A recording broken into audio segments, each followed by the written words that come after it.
Meet Nagi. Yeah, like that kid from Blue Lock. But while he kicks balls, this one holds them. Pause. I mean, not just balls. Dude has this infinite bag for anything and everything. Like a hoarder's dream. But unfortunately, the kid is at the lowest possible white rank. At least he's so good at filling that bag. He's paid 5 times more than your average porter. But Nagi's dream is to be a real adventurer. The kind that actually fights. But in this world, having no talent is like being born 5 feet tall, with a face made for radio. You don't have the luxury of choice. So he's worked as a porter his whole life. But I gotta give him credit.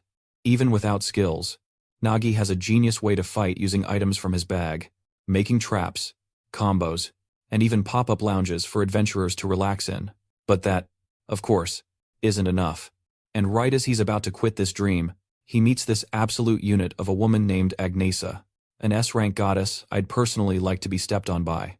When Nagi meets her, he realizes his years of watching adventurers taught his body more than he thought. Also, bros like Rocky, having practiced the same slash for ages. Now, it's time for Nagi to become a real adventurer and destroy the dungeons that killed his family. But is that even possible? How can the lowest rank get strong enough for dungeons without a system like Sung Jin Woo's? This level-up manhwa has a genius kid. Thick thighs. And insane art. What more could you want? Gee? Let's get it. The boy begins. This world I live in is full of dungeons. A cave-type dungeon is created. A labyrinth-type dungeon is added. And there's even a tower of trials. This is a world of grand dungeons. And countless treasures lie within. In this place, the greatest honor is becoming an adventurer and gathering wealth from the dungeons. But not just anyone can be an adventurer. You must be one of the chosen. And he doesn't really look the part, does he? He's just walking through the brush with a huge pack on his back. Near the borders. You see folks crossing like that, too. There are probably 3 rags in that sack. Tomato Nose sees him and says, "Ahead is the dungeon. Only those with permission are allowed to enter." But then he notices the kid's necklace. He asks if he's the porter. And yep, this is our guy. His rank is white porcelain. Name, Nagi.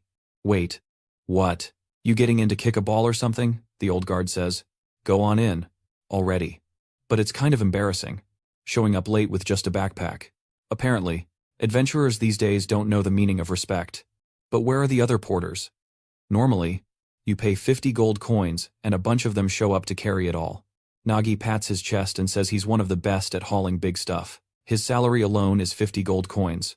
The guy claps sarcastically, asking if he's lying, telling him to cut the nonsense because for that money, they should have sent 4 or 5 people. Then the loudmouth kid replies, "You see these backpacks? You won't only be carrying those. You're also going to haul our loot from the dungeon. Think you can handle that?" And now that I'm looking at him, I thought this guy was a guard. But it seems he's going to be in Nagi's party.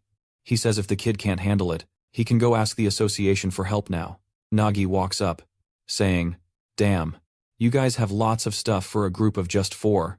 He thinks to himself this reaction is pretty common. It's not normal for a porter to earn 50 gold coins a day when most get 10. In cases like this, instead of making excuses, it's better to just show them how it's done. He tosses his huge pack down, grabs all the smaller backpacks, and starts stuffing them inside. The guys by the fire are all just watching. And the moment they realize he's using a magic backpack, you know they're gonna want to steal it. Everyone's scratching their heads, wondering where the items went, how this magic thing works, how much it costs. Nagi, bent from the weight, says, "Sorry, you losers. Only I can use this. So back off." The blonde dude then tells them to hold up. Impressive as the pack is. What's it gonna do in a real fight? After all, the kid was just hired to haul their stuff. This guy's name is Jetnom. Yeah, I know. Weird name. Gold rank. He dramatically points forward, saying Nagi better be worth every gold coin. Obviously, he needs to pull the weight of 5 people. Or it's a total ripoff. Nagi figures this guy must be the leader. He seems like a total hard-ass. But whatever. He's a professional porter, and before this dungeon run is over, he's going to make sure every single client leaves happy. His magic is a bit special, and he begins explaining why he's paid so much more than other porters. It's not just because he can carry a mountain of gear. It's because he leaves adventurers times satisfied. Ahem. Alrighty. Then, adventurers dive into dungeons to hunt, facing constant danger, hidden traps, monster ambushes, and coordinated strikes.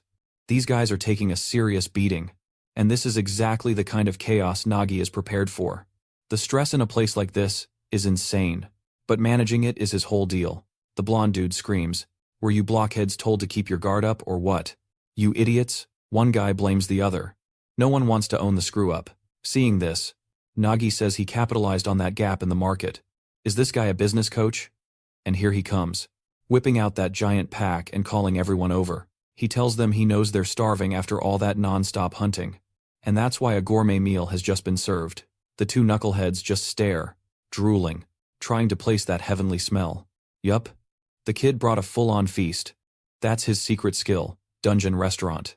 Tomato Cheeks bites into the meat and exclaims it's delicious, like it was cooked seconds ago. The other guy, Mr. Green Hair, totally agrees. The dude gets emotional. He's never eaten this well inside a dungeon. They immediately ask if the backpack keeps food fresh or if it's some kind of innate skill. What's the deal? Nagi just says he can't explain everything. The main thing is, it's way too soon for them to be impressed. Then, with a flourish, bam, he pulls out an entire bathtub. The bearded dude starts wondering if he accidentally teleported to a 5-star resort. The scenery wasn't paradise, but the feeling, oh man, it was incredible. Then, out of nowhere, the blonde leader barks at them, asking if by some chance, they think they're on some kind of vacation. Do they not realize they're still deep inside a dungeon? He was about to lecture them on discipline. Still, he's not gonna lie. This water feels divine. So, he declares he has no choice but to test it himself. Then he sighs. Man, I was so ready to believe you weren't worth those 50 gold coins. I was even planning to complain to the guild and demand a refund. But now I see. For everything you've provided, 50 gold coins was a steal. Nearby, Nagi notes that dungeon crawling, much like in a level-up manhwa, is exhausting. People think it's just about fighting monsters, but a ton of other problems pop up. Some hunters starve, can't fight at full strength, and end up dead. As a porter, he knows he only gets paid if the adventurers survive. That's why he goes all out to ensure their success. The bearded guy laughs, saying, "This kid's way too humble. Not even the top brass from our guild would get this kind of 5-star treatment. He's never experienced anything like it." That bath totally recharged his batteries, and now he feels like he can take on any monster in here. He leaps up, totally fired up, while Nagi just deadpans. This guy is a maniac. But just as predicted, the rest of the dungeon crawl was a breeze. The party was already skilled, so they mowed through huge swarms of monsters. The real problem, as always, was the final boss. That's because these bosses are notoriously unpredictable. The blonde leader says, "This one's especially tricky. It looks like Rex from Toy Story, waddling around while everyone screams not to give it an opening." The beast raises a massive claw, slams it down, and one of the guys dives out of the way, firing an arrow straight into its hand. The shot triggers a spiderweb trap, but the creature just plows forward and whips its powerful tail, slamming it right into a shield. But the blonde dude swings in, draws his sword, and lands a solid hit with his positive attribute talent, slicing that tail clean off. Of course, the boss keeps spamming little magic attacks, but the blonde guy is blocking like a champ. And man, they are seriously tanking through it. Suddenly, the boss unleashes a firestorm while Nagi stays hidden. This boss is the Zarum lizard, a B-rank creature. From what he's seen, Nagi figures they've got an 80% chance of winning, but 80% still leaves a 20% chance of failure. And if they lose, Nagi gets squat, so he has to make sure that doesn't happen. A little help couldn't hurt. He rummages through his backpack and finds something, and says this should do the trick. These guys already have the muscle. All he needs to do is create a small opening. It's just a shame he has to use this mimic mushroom, which is ridiculously expensive. But hey, the main goal is to finish the job. The boss charges in again, ready to chomp down on the blonde dude. But Nagi knows it doesn't matter how wild its moves are. He just needs to calculate the perfect moment to throw. The boss spots the giant mushroom coming. It explodes right on its head, in a thick cloud of smoke. While the creature is coughing and reeling, the blonde guy shouts, "What was that?" Nagi just raises a pom-pom and says the perfect chance to attack has arrived. The blonde dude grins. He uses the opening to scale the beast's tail, climb its back, get to its head, and drive his weapon straight into its skull. Talk about a level-up manhwa moment. Man, that thing weighs like 500 kilos. It just crushes the lizard's dome. Right after, Yisup compliments everyone and tells them to gather the loot. And just like that, the day's dungeon was cleared without much trouble. But as always, the good mood didn't last. They were supposed to collect at least 20 B-rank stones from that thing, but in the end, they only got 5 stones and a bunch of low-tier items. To make matters worse, most of the monsters this time were just basic trash mobs like goblins. When you weigh the time and effort against the reward, what they actually earned, it was clearly a total loss. And now they had to split the loot, which wasn't much to begin with. In a split second, the cheerful mood from clearing the dungeon just vanished. Now everyone's yelling at each other. Even dividing the rewards became a huge issue, but it's whatever. That stuff happens with adventurers. Nagi's just the porter, so he doesn't really care about all that drama. Besides, his salary is fixed. He's not stressing. So, he pulls out 2 bottles and calls them over, saying they must be thirsty. The blonde guy asks if he's seriously still taking care of them, even though the job's over, and he admits that smoke grenade Nagi threw was the clutch play of the fight. Honestly, they got super lucky running into this kid. I don't know. This blonde guy's being way too nice. Our boy says he's just helping out with his humble skills. But Jepitnam cuts in, saying no, that's not humble at all. The more he sees, the more impressed he is. That backpack of his is like something from a level-up manhwa. It creates insane stuff and seems to have no limit. Maybe there's more loot in that bag than in the whole dungeon. Suddenly, they're all wondering if he's got a nice stash of cash in there. I mean, he gets paid 50 gold coins for every dungeon run. He's definitely racked up a fortune. They really did hit the jackpot with this kid. Everyone's now looking at him with that greedy glint in their eyes. Nagi tries to play it cool, saying, "Hey guys, this conversation's getting a little weird. How about you drink this instead?" But they just smash the bottle in his hand. He dodges the first arrow as a second one flies, and he asks what the hell they're doing. He pulls a full-on Matrix move, dodges again, and tells them to just spit it out. The bearded guy apologizes, saying it was a mistake. He just wanted to make it quick and painless. They have to understand, an adventurer can't risk their life for nothing. The guy in the beanie adds, "Hey man, don't blame us. Times are tough for us, too. You know, we've got taxes to pay. You get it. Besides, you got way too much in that backpack. A gear hauler isn't even gonna use it." Nagi gets up, wondering if this is his life now. People act like it's normal for a porter to disappear in a dungeon since, technically, they aren't supposed to know how to fight. And obviously, if they off him now, they'll just say a goblin got him. Whatever. Nobody's going to care. The happy faces those guys had when thanking him for the help. Gone. Now they're eyeing him like a loot drop. But he's not shaken, not surprised, either. Because this is all too familiar. Truth is, this stuff happens all the time in this world. A place where your lot in life is decided the moment you're born. And of course, treatment for a porter like him is the absolute worst. Nothing changed when he was born, and nothing's changed since. He clearly remembers finding out his skill was a backpack. The looks of disgust on everyone's faces. That hob receptionist from the guild flat out told him that with a skill like his, he'd never qualify as an adventurer. His job would always be transport. To enter a dungeon, he'd be hauling stuff in a bag. Nagi never even had a chance to be an adventurer.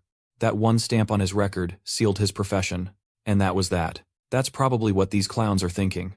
Q-Tip tells him to stop resisting and just die, then lunges with his spear, yelling for the idiot to disappear. But oh man, here we go. Nagi moves, thinking this porter life was never his choice. Unlike in some level-up manhwa, he reaches for his side to pull something out, but stops to block the spear. Q-Tip is totally confused, and Nagi charges in, landing a clean punch to the mouth. The bearded guy, thrown off, tries to swing, but Nagi whips out a small axe and hurls it. It hits him square in the chest. The other two are just standing there, stunned. The blonde one has no idea what's happening.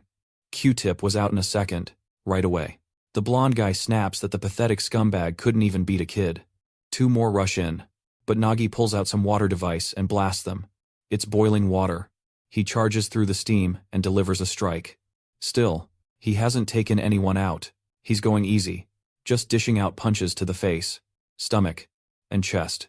The idiots are plastered to the wall while the blonde guy stands there, lost. How the heck did this kid take down 3 adventurers just like that? He starts screaming that it's impossible. Nagi's a white rank. How could he pull this off? But Nagi has things in that backpack. A real level-up manhwa situation.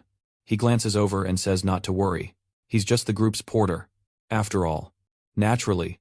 Moments later, everyone's tied up outside. Beaten to a pulp, Nagi notices a carriage pulling up. He raises a hand and says, "They're right, over here. Something good's getting out." And he hopes it's not a dude. He's betting on the thighs.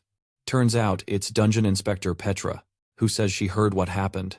But why is everyone so bruised and swollen? Everyone got wrecked.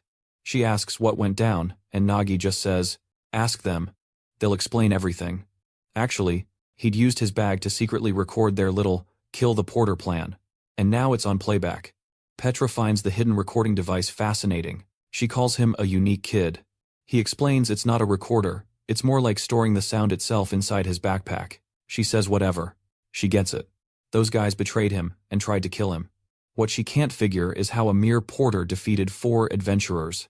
On top of that, they look like they've been poisoned by ashwood mushrooms. Nagi says he's impressed she knows about them. She replies, "Of course I know. Those mushrooms lock up your muscles, make you dizzy, and turn your face purple." Nagi says it's simple. Coincidentally, they ate a soup that had those mushrooms in it.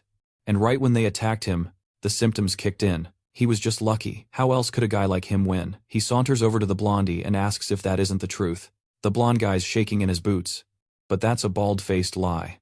Of course. We saw him beat them down. Sure, he ate the mushrooms. But it wasn't on purpose. Long before they even got serious. They were already snared in this kid's trap. Then Nagi asks if they're times, really times, supposed to be gold-rank adventurers, and bam. Swords clash with the blonde dude. They really go at it. Slash here.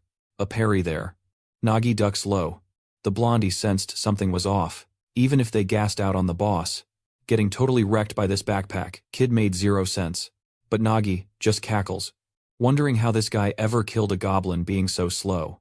Blondie's convinced he's losing because the humiliation is totally throwing off his game. There was no way he was losing to this backpack kid. Not a chance. He just needed to calm down and finish this now. But with another swing, he whiffs again, muttering, maybe next time he'll connect. Another flub. And now he's saying, maybe next time. He powers his sword with a golden aura and fires a blast. But Nagi just leaps up midair, saying he's getting better. That just ticks the guy off even more. He tries an upward slash, but now Nagi's already beneath him. That's when it clicks. He didn't lose to this kid because Nagi was stronger. He lost because he himself had gotten weaker. The blonde guy starts wondering, what in the world is happening to his body? He's hit with a weird, sick feeling, like he's about to hurl. Nagi casually asks if he forgot to give them a heads up. Oh yeah, they were all poisoned. That tasty meat they chowed down on earlier? Yep, it was laced with toxic mushrooms. Not only do those mushrooms make food taste incredible, but they're also great for handling folks who try to cheat their way out of a jam. Blondie hears this and groans, calling him a devious scoundrel. He says he was betrayed before he even did anything. Nagi nods. Yep, that's the ticket. How's a delicate porter like me supposed to trust sketchy adventurers like you? Once they ate the mushrooms, all they needed was a whiff of a catalyst for the effects to kick in. Nagi's plan was, if everything went smoothly, he'd hand over the antidote and nobody would even get sick. But no, these geniuses made the worst possible move and shattered his bottle. Now, he's holding the last vial, wondering aloud what he's supposed to do with it. The blonde guy knows it. No matter how this went down, even if they claim they were poisoned and betrayed, the story won't fly with anyone. Crying, he just insists he's telling the truth. They went in there, ate some bad food, and that's why they're like this. No way in hell he'll admit he got owned by the backpack kid. That would be a bigger humiliation than just looking like a total fool. Petra's there, staring at the 4 of them bawling, completely baffled, and she calls a guard and tells him to haul these goons away. Meanwhile, Nagi's all, farewell, my friends, I'm out. My work here is done. But Petra calls for him to wait. She asks if he'd like a ride back to the city. He glances over his shoulder and asks, is it free? Cut to them in the carriage. She says it's a shame he went through such an ordeal right after arriving in the city. On behalf of the entire Hunters Association. She wants to apologize. He tells her not to sweat it. Adventurers and porters like him are used to this stuff. She gets it. But says there are still things to be careful about. She knows he wasn't at fault this time. But not everyone's gonna see it that way. It's like a real-life level-up manhwa, especially since the adventurers he took down were from the Dawn Guild. They're notorious for being arrogant rule breakers. And even if Nagi wasn't in the wrong here, those guys are definitely going to want payback. So she's just asking him to be more cautious. But mid-sentence, she looks confused because, all of a sudden, something is eating Nagi from inside his own backpack. He calmly says he hears it and tells the creature to stop. The thing promptly spits him back out. Our boy sighs and tells Gluttony to quit popping out in front of people and get back in the bag. The creature whines that it's starving, and Petra's just like, "What in the world is that?" Maggie casually tells her not to sweat it. That's just Gluttony. A creature who's been crashing in the backpack for who knows how long. He's basically the inventory manager. Before he showed up, it was a disaster in there, swords tangled. Ropes knotted. In exchange for keeping things tidy, the little guy eats the mana stones Nagi earns. And after a day like today, that creature has a ton of organizing ahead of him. On the flip side, Gluttony was about to feast.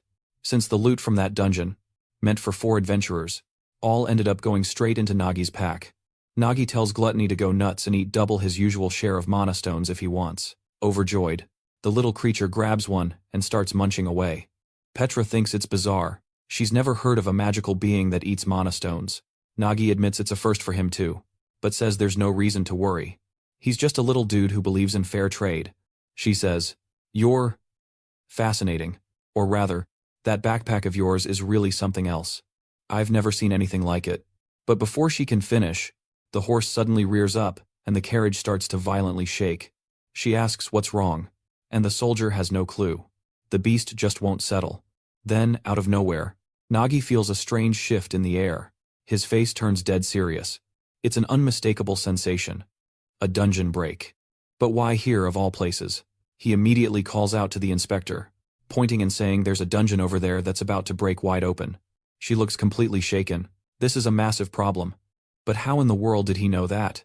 Did he have some hidden detection tool? He just replies that it's instinct. She's not buying it. But he says they don't have time for debates. They need to move and warn everyone before casualties start piling up. Still, Petra is reeling, trying to process it. Sensing a dungeon break by instinct alone? That was absurd. Even a top-tier inspector like her couldn't do something like that. Then, Gluttony lets out a tiny burp and nonchalantly confirms, "Yep, dungeon break." He says he loves eating mana stones and can smell them a mile away. More importantly, he's getting a super strong scent from beyond that mountain. So yeah, he's positive. You'd think they'd run, but nope, they're heading right for it to check things out. A dungeon break is what happens when a dungeon is left open for too long. When nobody clears it, a catastrophic shift occurs. Think of a classic level-up Manhwa disaster. Petra confirms it. It really is a dungeon break. And worse, it's already past the point of no return. Monsters are going to start pouring out any second. But again, how the heck did Nagi sense that from so far away? He answers that it's a feeling he could never forget. In fact, he doesn't want to forget it. He remembers exactly how terrifying it is when one of these goes down. You've got pterodactyls in the sky and 6-armed demon things crawling everywhere. What even is this kid? Some dude from the future? The underworld? Petra is still trying to figure him out. When could he have possibly experienced that? And she's kicking herself for not sensing anything. Nagi says something's off. If this dungeon is so close to the city, why didn't any adventurers show up to clear it? Petra checks the registry and confirms the dungeon was assigned to a party a long time ago. Naturally, Nagi asks who accepted the quest and bailed.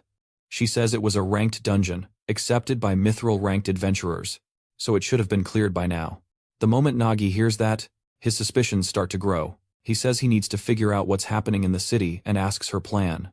Petra tells the guard to haul the petty crooks to jail. She's helping the kid, so they head for the city. Soon after, they arrive to find a massive, angry crowd shouting in the streets. Clearly, things were getting weird. The townspeople are yelling that the dungeon's been there forever and nobody's done anything. With a dungeon break imminent, why is everyone just standing around? One guy is just sitting there, totally unbothered. Then there's Miro, a martial artist, who says they need to talk to the guild leader, not to them. Vendar, the other guy there, coldly says to tell them, "This isn't our responsibility." The townsfolk are furious, calling them scumbags. Nearby, Nagi's suspicions are now totally confirmed. The term for this is a dungeon no-show. Though honestly, not everything needs a special name. Author. Essentially, someone buys a dungeon's rights and then just ghosts it. It happens when a high ranker gets bored, takes a weak dungeon, then ditches it when a better one appears. Petra admits that yeah, it happens sometimes, but in those cases, the association just issues a fine. Nagi, however, argues that for a mithril ranker, rolling in cash, a fine is just pocket change. Even if the guy gets off tangent free, the people here lose everything. That dungeon's set to break tonight, and even if they call every association squad, few will arrive in time. And the worst part is, watching those other two adventurers make pathetic excuses. That Deshistar guy is whining about how they're also victims. If their leader bails, how are they supposed to do anything? People should blame the association.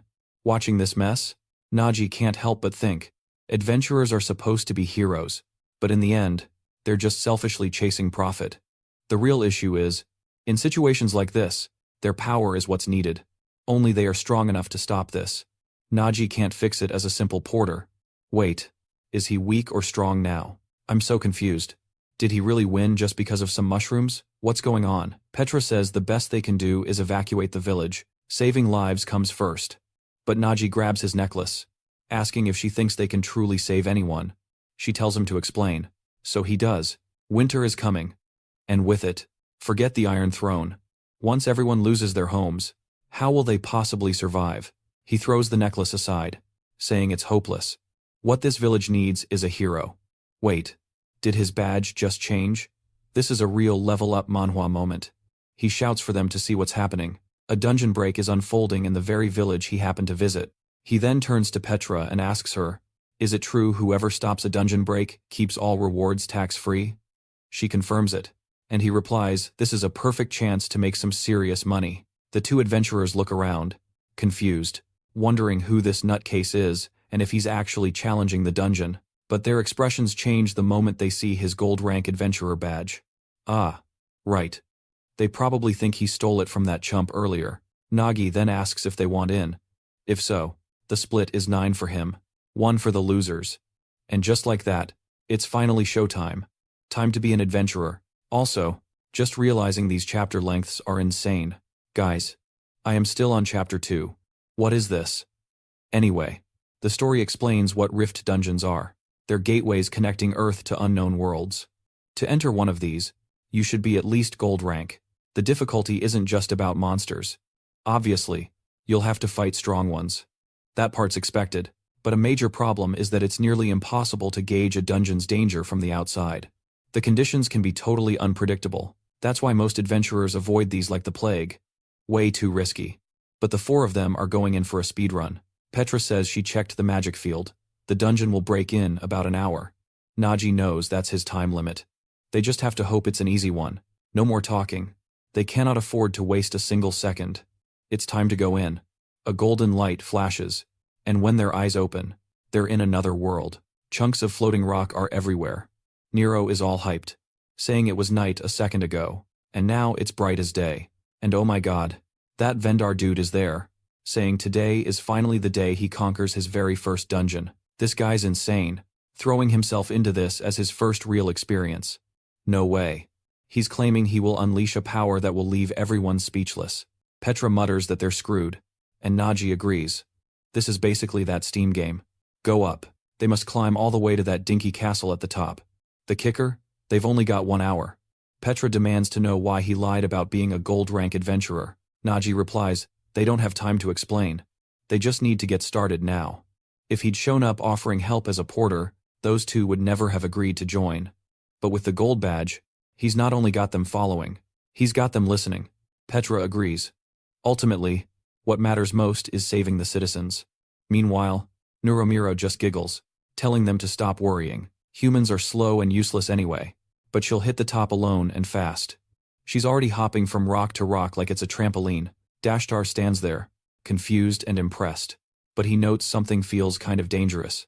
Suddenly, a glowing bracelet appears on her wrist, and she gets yanked right back down. The guy tells her to use her brain. She needs to think before charging ahead like an idiot. Nuromiro tells him to stop picking fights as the others bicker again. Petra steps in, telling everyone to calm down. In a dungeon like this, it's normal to check for curses first. She activates her magic, revealing chains connecting the 4 of them. Is this not literally a Steam game or am I losing it? Anyway, the important part is all 4 of them have to make it to the top. No one can go sprinting off alone. Nagi comments that flashy tricks won't work in this place. But it's fine because if there's one thing he's got, it's climbing gear. One of them looks confused, wondering why he's so prepared for this. He just says they should get started already. They only have 1 hour. One step at a time is key to clearing this kind of level-up Manhwa dungeon. You can't waste all your energy trying to reach the top too fast. But if you're too slow, you will run out of time. He keeps leaping from one floating rock to the next, telling everyone to stay in rhythm with him. They all have to keep the chain connection in mind and maintain the minimum required distance. Nuromiro says he's way too slow and that she's going ahead alone. But he explains if you dash forward, take a dumb path, and end up having to double back, you are going to lose time. They need to move slowly and stick to the correct route. This is a one-way trip. The idea is simple. Follow the most precise path. The problem is that this dungeon type is full of variables. Right in front of him is a flying creature that looks like a hippo eating a boulder. The creature chomps through the very route he calculated. Nagi never imagined something like this could even exist. Petra explains it's a flying stone-eating pig. The good news: it's not aggressive. Just don't provoke it, and it'll leave you alone. The bad news: it's eating the floating rocks, which happen to be their only path. Still, she's impressed, saying the ecosystem in this place is incredible. The creature eats rock, poops rock, and ends up creating new paths. But for them, this is a disaster. The route he planned out is now gone. He says he has an idea. He wants to throw something to trap the creature. Problem is, if he misses, he might provoke it and make it an aggressive monster. Dashtar tells him to chill. If the creature charges, he will handle it. He says it's his time to shine. He stretches his arm and tells everyone to watch. He's about to show them his stuff. That is how Van Dashtar overcame any challenge. He used a necromancy talent called Finger Summon, and a bunch of clay golems start appearing around him. Nagi actually compliments him, saying this might just work, but then he sees the golems are cracking apart and asks why they're falling apart so fast. Nuromiro chimes in. Dashtar is kind of famous in the beginner zones. Nobody trusts his summons. Most of the time, they either don't work or they explode. Not to mention, the guy always passes out and drools like a fool, but the guy insists. He says he can maintain these incredible creations for 5 minutes, and that should be enough. Nagi's thinking this is a terrible idea, but he's out of time to plan anything else. So that's it. They're going for it before it blows up.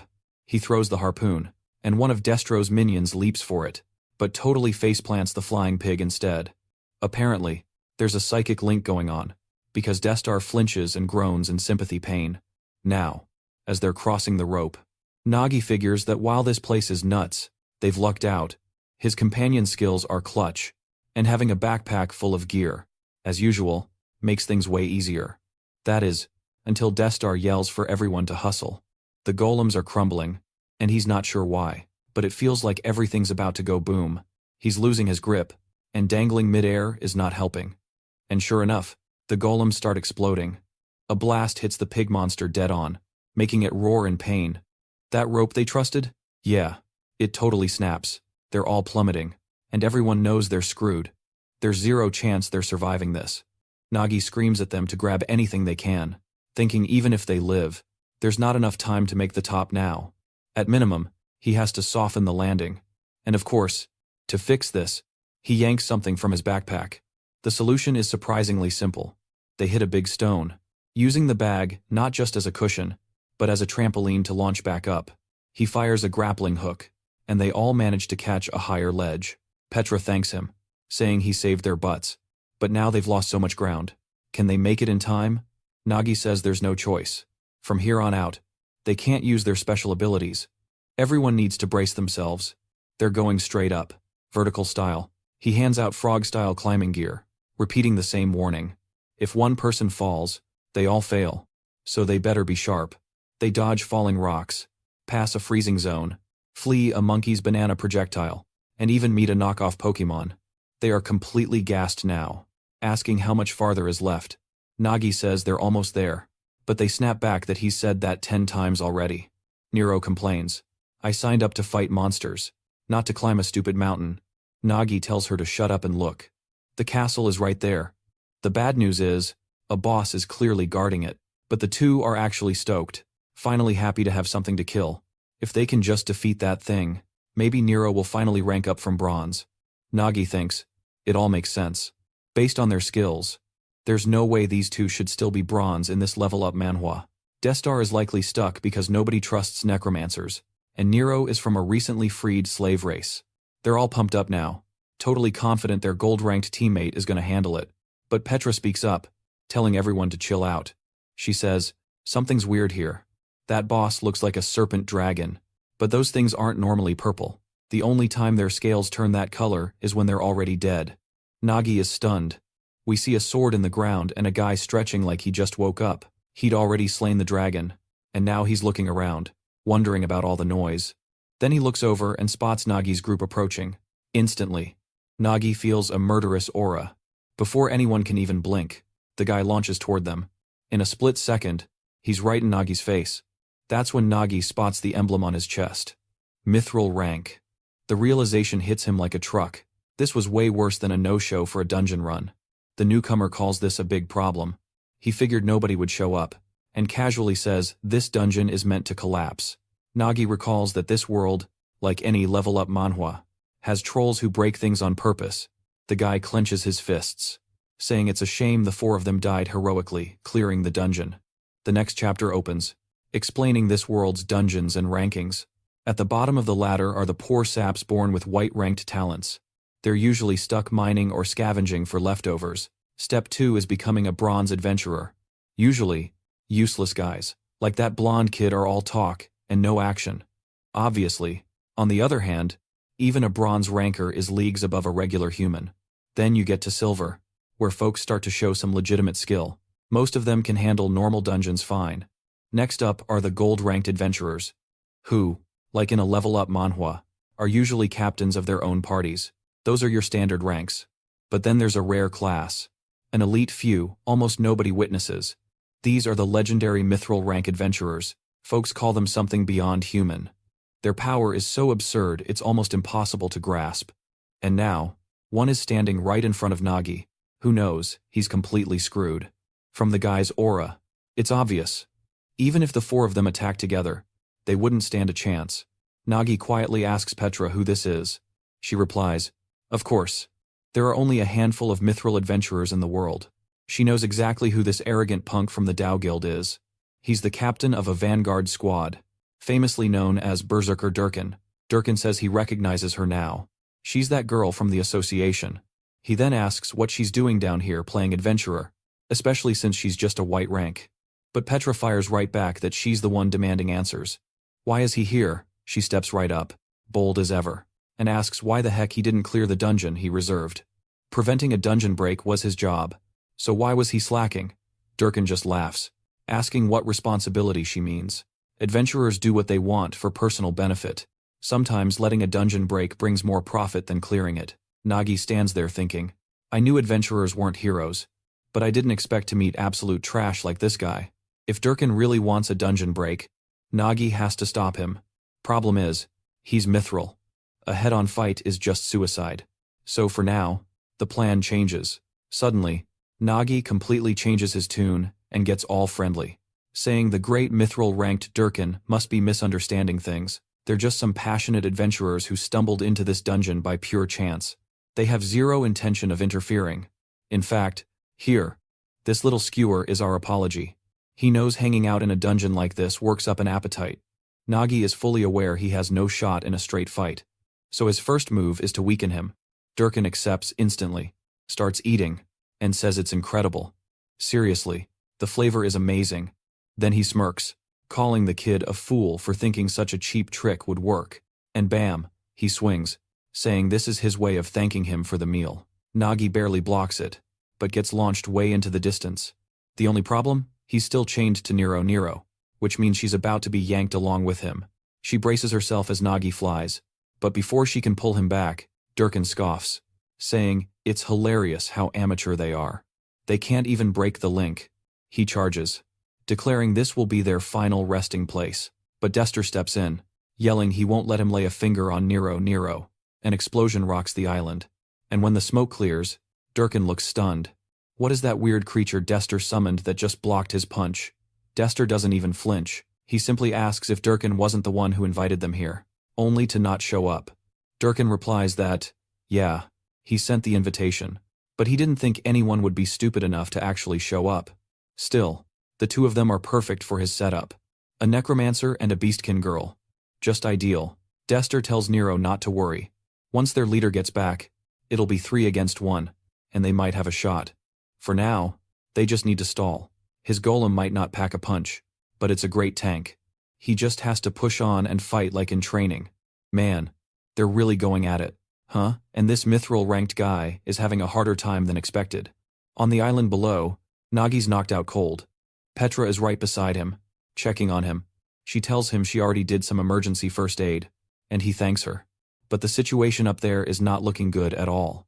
Honestly, I'm shocked Nero, and Dester are still holding on. Weren't mithril rank adventurers supposed to be basically gods? I figured one hit and it would be over. Nero is flipping around like a maniac. Durkin swings at her, but she dodges at the last second as the golem jumps in to block the attack. He grabs the golem by its non-existent hair and just slams it into both of them. Down below, Nivea's awake now, and he admits his mistake. He messed up. He should have known that kind of poison wouldn't faze a mithril-ranked fighter. He asks Petra for intel on the guy. He's mithril, so there has to be a weakness. She explains he's considered unmatched in close-quarters combat. On top of that, his dungeon clear records are insane. He's known for fighting other adventurers and always winning. He's also a master of the great sword. Like in a level-up manhwa, one time, he split an orc clean in half with a single swing. Nagi yells at her for weaknesses, not Durkin's highlight reel. But Petra ignores him, saying the bigger problem is time. Even if they could somehow beat him, they're running out of it. The end of the dungeon is just ahead, but they are not going to make it. If it weren't for this damn curse wrapped around their arms, maybe they could have escaped or done something. That is when Nagi gets an idea. They've been treating the curse as a handicap. If one of them falls, they all fall. But the reverse is also true. If one of them reaches the top, they all do. It was time to turn this curse into a weapon.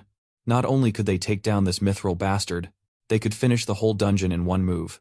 He starts reviewing his cards, thinking about his teammates' abilities, everything they can do. Individually, none of them is all that impressive. But if he combines everything they have, maybe there's a way. He turns to Petra and asks if, using her scouting talent, she can get a read on the terrain up top. She says, from this distance, it's easy. She can generate a full map. He tells her to do it fast. She pulls out a quill and in seconds the map's complete. Nagi looks it over and says the detail is beyond what he expected. It's funny how they're down here planning like this. Huh? Meanwhile, how's that fight up top going? Petra glances over and says, I finished the map. But how exactly are you planning to use it? Nagi answers that the map will be used to take down that beast. This fight wasn't between humans. It was between a human and a beast. I'm not sure where he's going with this, but let's see. He says it's common for adventurers in dungeons to run into monsters way stronger than them. Petra says maybe they use experience or strategy to deal with it, but Nagi shakes his head. Nope. She doesn't get how it really works. Real adventurers win through trickery. 2-on-1s, throwing bombs, laying traps, attacking from behind. To take down a beast, you have to fight dirty. And with that, he launches himself into the air, firing a crossbow shot. Durkin senses it instantly, snatches the bolt from midair, and scoffs, saying a sneak attack like that was never going to work on him. But right on the bolt's tip, there's a strange goo. It starts swirling, and before Durkin realizes it, he is stuck fast to the ground. He grumbles that the stuff is disgusting, and starts to break free. Meanwhile, Nagi's flying in at full speed, digging into his backpack. That grin on his face says it all. He's coming in for a direct confrontation.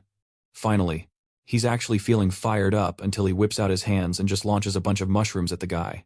It's like a smoke bomb. All at once, a huge cloud erupts around them. Durkin stands there in the haze, trying to figure out how Nagi covered the area like that. Within the smoke, we find Dashar. He is wrecked. Nagi asks if he's okay, and the guy groans, which is a clear no. His fingers are all broken. He can't summon golems properly anymore. Each finger corresponds to a golem, and he needs them intact for summoning. It's kind of like that old manga Maruhan, where the dude's friend would always get his fingers broken too. Nagi turns to them and tells them to listen closely. There is a way they can turn this entire thing around. Back inside the smoke, Durkin finally breaks free from the sticky gunk. He mutters that Nagi is annoyingly persistent. They probably fled with their crew to another island. But all this effort is pointless. Then he spots something walking nearby. A figure with a huge backpack. Whatever it is, it's making noise. Durkin is certain it's Nagi and mutters how pathetic he is. What is the point of all that smoke if you're just going to talk and give away your location?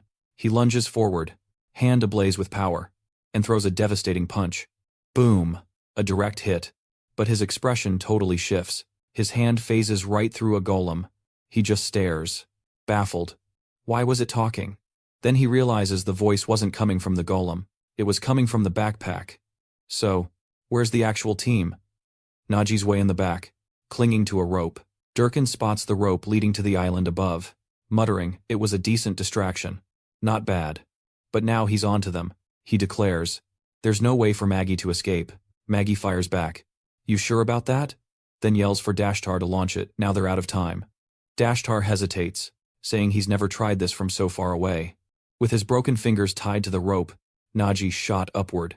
At the rope's end is a little golem finger stump. It suddenly glows, and bam, transforms into a giant bear golem. It lands on the upper island, slinging the rope over its shoulders, and starts yanking everyone up. But it doesn't stop there. It charges the dragon, digging into a scale. And yeah, it also obliterates the entire island in the process. Meanwhile, Durkin's freaking out. He has no idea why he can't move. Then he sees the golem's legs are buried and pinned by a mass of cords. He tries to shove the golem off, but Dashtar chimes in, saying, it's not going to be that easy. That golem thumb might be the slowest of all, but it's also the heaviest and most durable. As they're all pulled skyward, Nagi says again, this was never a fight between humans. It was a fight between a human and a beast.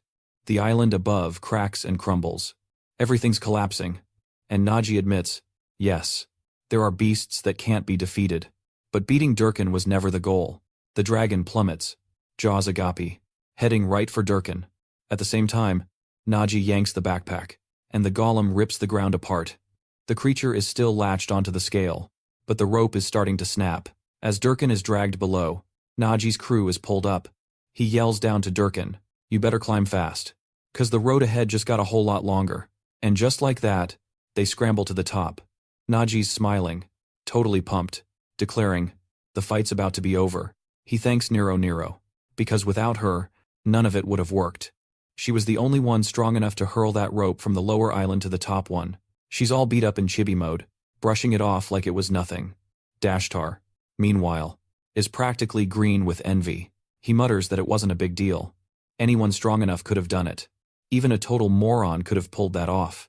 It doesn't matter what anyone says. The real MVP of this dungeon was totally him. His little golem not only secured the rope but also took down that berserker. Maybe he's already better than a mithril-ranked adventurer. Petra, watching the two, remarks that at least they're enthusiastic. Maggie says, that's what clearing your first dungeon feels like.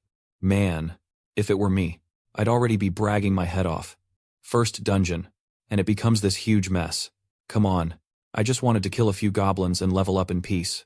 He continues, saying a dungeon's satisfaction isn't from one person's incredible skill, but from everyone working together to win. He also makes sure to praise Petra, saying she was absolutely essential, too. He'd heard inspectors had a scouting ability, but he figured it was just something basic. When he asked for a map, he never imagined she'd create a perfect replica in just 1 second. That was the only reason he could plan everything. Right down to the explosion. He's sure even professional scouts would be blown away. The smooth talker has everyone blushing. And Petra thinks to herself that for all the praise he's dishing out, the most impressive one is still him. Pulling off a plan like that on the fly, there's no way he's just a simple porter. Not in this level-up manhwa. How could someone so talented be stuck in such a low-tier job? But then again, the kid was born with a backpack talent, and the world didn't exactly do him any favors. Dashtar then asks, what's gonna happen to that berserker? They all agree he should at least be locked up for life, but Petra's not so sure. As serious as his crimes were, he is still a mithril-ranked adventurer, and the stronger they get, the more above the law they are. That level gets national protection. He'll probably just pay a fine, and that will be it. Seems every dungeon issue just gets solved with a fine. Dashtar grumbles that he doesn't care. If that guy doesn't get punished by the law, he'll find him and serve up a beating himself. Nagi quickly shuts down that dangerous idea. What they saw from Durkin earlier was just a small fraction of his real power. He points to the creatures. Those are the corpses of the Nose tribe, who guarded the fortress. That guy cleared this whole area solo. Nuromiro and Destar are still fired up, insisting they could have handled it too. Nagi says he knows they're confident, but tells them to look closer at the bodies. The cuts are all at the exact same height, proving he likely killed them all in a single strike. In this kind of level-up manhwa world, strength depends on the weapon they've mastered. And they need to remember, when fighting Durkin, he didn't use his great sword. He didn't even use any talents either. He was fighting them with just brute strength. Nothing else. Destar pauses. Now it all makes sense. The moment that guy saw us, he charged in, leaving his sword still stuck in the boss. Hearing that, Nagi freezes for a second. If that guy fell with the boss's body, then yeah, he's down there now with his sword in hand. The fiend is smiling, and that's when the real fight begins. A slash tears up from below, and Nagi yells for everyone to watch out. Oh boy. Looks like that attack is gonna nail Destar head on. Man, the dude launched a massive strike from down there. It sliced right through the platform. What the hell? Why did I open my big mouth? Nagi says the guy felt way too strong for Mithril. Now, they're all hanging off the island's edge, trying not to fall. Nagi asks if everyone's okay, but one hit left them all scraped up. Nuromiro is slumped over like a rag doll. And worst of all, Destar's passed out and he lost his necromancer arm. But honestly, the most terrifying thing wasn't the attack. It was seeing Durkin already right there, closing in with bloodlust in his eyes. Nagi knows he'll be on them any second. At best, they have 3 minutes left to finish this. But if Nagi is confident in one thing, it's carrying stuff. If there's one thing in life he can do, it's that. The only difference this time is what he's carrying is a little heavier. He closes his eyes, grabs on, and starts pulling. He's climbing, dragging 3 bodies with him as the clock is ticking. Durkin gets closer and closer, smiling like a total madman. The hourglass is almost empty when Nagi finally reaches the top, hauling them all. The last sand falls just as Durkin leaps to the final level. He's grinning as Nagi clutches Destar. Man, those endless grains of sand. The gate is right there, glowing bright. They rush for the exit and face a crystal. The dungeon's core. Break that, and it is over. Nagi reaches into the backpack, pulls out a sword, and hurls it, spinning right toward the core. But just before it hits, boom, something crashes down from above. Of course, it's Durkin. Nagi sees him land before the crystal, swatting the sword aside. Now facing it, Durkin calmly says, "Time's up. Damn it." And yep, it explodes that very moment. Outside, the dungeon break begins. An old man is praying at the portal. "Hey buddy, you better run, unless you have a death wish." He's asking if God has abandoned them. And seriously, this dungeon break feels kind of unfair. They cleared the monsters inside. So why are these beasts pouring out? A whole swarm charges out. Even a boss shows up, not sure if that's a good thing or bad. But Nagi's group is at least face to face with the monsters. The only problem in a dungeon break is the number of creatures that spawn is endless. A classic, level-up manhwa trope. Durkin grabs Nagi's neck. Isn't it magnificent? The sight of a dungeon breaking impresses me every time. Nagi figures this guy has pulled this stunt before, and Durkin just confirms it, saying it's obvious. But a weakling like Nagi could never get it. When a dungeon breaks, it usually regenerates into something way stronger, meaning the rewards inside also get a massive boost. Right? Nagi finally understands why he did it, and has to wonder, did he really not care about the villagers? The jerk just says, of course not. Adventurers live for one thing, bigger rewards. Whatever happens to weaklings like you, doesn't matter to me. And right then, Nagi feels a familiar disgust. Adventurers weren't heroes. They weren't saviors. In the end, they were just selfish jerks. And he hated people like that. He'd seen it too many times. The destruction, that powerful, malicious adventurers bring. But when he spots a giant bird soaring overhead, he thinks that, on the other hand, as rare as it is, there are still those out there with great power and virtue. Atop the massive bird stands a girl, a total badass. No doubt. She yells that she's ready, confirms the target, and then dives off in a dramatic, theatrical fall. Sticking the landing, she announces she's wiping everything out before the rift can spread. Her first move is a slash, using the talon of a magical swordswoman, igniting a blazing trail of fire straight across the boss's back. The gnolls are already panicking. Big time. They scramble to escape as a storm of flames swallows them. Durkin and Petra just watch, jaws on the floor. As the real powerhouse arrives, she introduces herself as Agnetha Farajiga, vice captain of the Twilight Wind, and without skipping a beat, she demands they explain what the heck happened here. A moment later, all the beasts are toast, and Nagi's completely wiped out. Petra asks if he's okay, and he says, yeah, but then tells her to take a look. The dungeon rift was already starting to close. Durkin was not happy about that. Even for a low-level dungeon, how the hell did she end it all with just one strike? It was seriously impressive. Then he calls her out. Hey girl, I know your guild's broke. So what are you even doing here? Weren't you guys inactive for 3 years? But Agnetha just answers coolly, saying she can tell just by looking at the scene that he's the one who caused it. And there's no time for his excuses. No way a mithril rank adventurer would have failed that badly. So, he must have done it on purpose. Durkin just wants to know if she's really trying to pick a fight. But even though he's acting all tough, inside, he's panicking, thinking she's one of those people he always wanted to face off with, at least once. Just, not like this. That split the island in two left him drained. Plus, his master had given strict orders not to cause any trouble. And on top of that, he'd already achieved his main goal, so there was no real reason to fight. He throws his sword over his shoulder and starts walking away. Agnetha asks if the loser is actually going to run away, but he tells her not to get the wrong idea. It's a smart adventurer move. He knows victory isn't guaranteed. He already got what he came for, so he's bouncing. But Nagi calls his bluff, telling him to stop lying. Everyone knew he wasn't just triggering a dungeon break, he was hiding something, especially after trying to off him. But the bastard pulls out the absolute lamest excuse ever, saying there must have been a curse in the dungeon that made non-party members look like enemies. Attacking them was never his intention, he just thought they were monsters. If they wanted to check, they could go see for themselves. It's just too bad the dungeon's already closed. Huh. So, since there's no one to verify anything, that's the story the association's going to hear. The poor group just slams their fists on the ground. If this goes to court, the jury will definitely side with the mithril-ranked guy. Petra knows that unlike in a level-up manhwa, telling the truth won't help at all. In the end, they'll be the losers. And Durkin just walks off waving goodbye. The four of them stand there seething, staring daggers at him while Nagi tries to calm things down, saying, well, at least we stopped the dungeon break. But then he suddenly drops to his knees. The guy is completely spent. The Queen of Twances returns to find the kid out cold, his hand mangled. She orders them to toss him on a Junin, the bird she's taking him for treatment. And just like that, the chaotic dungeon raid was over. At least the village was safe.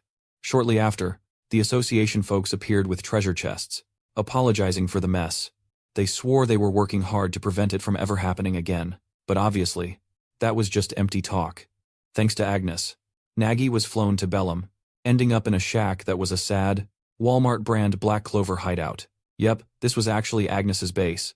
Nagi wakes up there. Dude, with that long, soft hair, doesn't he kinda look like a girl? Petra's sitting right beside him. He sits up, totally groggy, clueless about his location. He calls out for the inspector, and she immediately jumps up, asking how he feels. The whole crew is there too, clinging to him, grabbing his face, and crying that they thought he was a goner, but he just wants to know his location. He last recalls seeing that berserk dude fleeing. They tell him this is the Twilight Crew's base. Agnes even hired a priestess to fix him up. Nagi says that explains everything. It's why he feels no pain and everyone else looks okay, too. They claim it's nothing for first-rank adventurers, but seriously, this was their first gig. Destro then pipes up, saying, yeah, for a first-timer, that was one heck of a journey. But seeing the happy villagers, he finally understood what being an adventurer really means. He's grinning, thinking of that little flower girl. For them, it was a dungeon raid for glory. But for the locals, it was the salvation of their homes.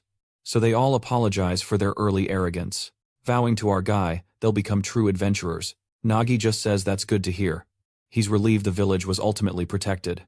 And now that it's all over, maybe it's time to drop the truth bomb. He isn't a gold rank adventurer. His rank was even lower than the other two. He was just a white rank porter. Now what? He's suddenly hit with insecurity, wondering, will they still treat me the same? Probably not. Then, going full drama queen, he says, guys, I gotta confess something, so please don't flip out. The truth is, he faked being leader, acted strong, and claimed he was gold rank, and all that jazz. Muramiro asks if that's all, saying, yeah, that's understandable. Can't do much now. Next time you're carrying our gear. But for now, you can rest. The door closes, and Petra asks if he really had to tell the truth.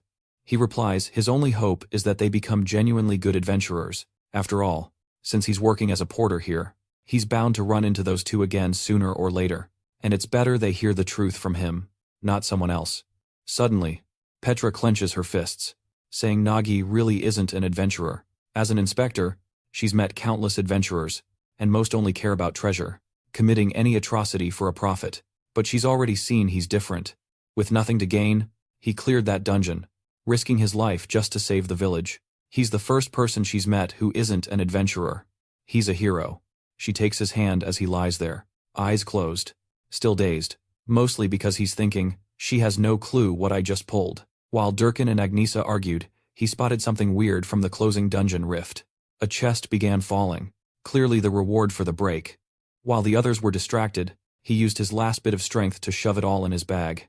And now, here he is, hugging it like it's his precious. He jacked the entire reward for himself again, 2 times running. But Petra wasn't the only one mistaken. Muramiro and Destro totally misread it, too. Outside, Muramiro says, Destro, did you hear Nagi? That he's just a porter? Destro laughs, telling her she must have figured it out. It was so obvious. He says, yeah. Nagi's a legit gold-rank adventurer who likes pretending he's lower-ranked. A classic, level-up Manhwa trope. He thinks he's fooling them, but they're not that dumb. Okay, maybe a little. To be fair, Nagi basically handled everything solo, so it figures. The problem is this little incident was about to snowball into a huge mess. Durkin walks up to a guy in a white cloak, who asks what the interference was. The guy explains they ran into a strange group and ended up clashing with the Wind of Twilight. The masked man says there's no way they're letting anyone mess with the Dawn Guild's plans.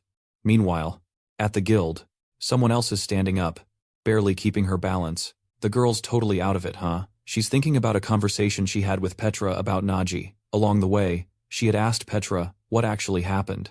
Why was everyone so beat up? Why did the boy pass out? She wanted the full story. Had they really entered that place without permission? Because the group she saw in front of her didn't match the one that was officially registered. But Petra tells her not to worry. She's not here to judge anything that happened. She just wants to understand the situation. She came all this way here to investigate these dungeon break incidents. Lately, she's been looking into it, and it seems like most of the breaks are somehow connected to the Dawn Guild. And now, it just happened here, too. Strangely, Petra is surprised. Durkin clearly caused it on behalf of Dawn. He even let something slip at one point. Petra says, fine, she'll explain everything. But on one condition, she has to keep the whole thing on the down low. A guild secret. With that said, Petra begins telling what went down. Back with Agnesa. She can't believe the gold-ranked adventurer was a backpack boy. A strange twist for a level-up Manhwa. If the Dawn Guild hadn't interfered, everything would have been a breeze for him.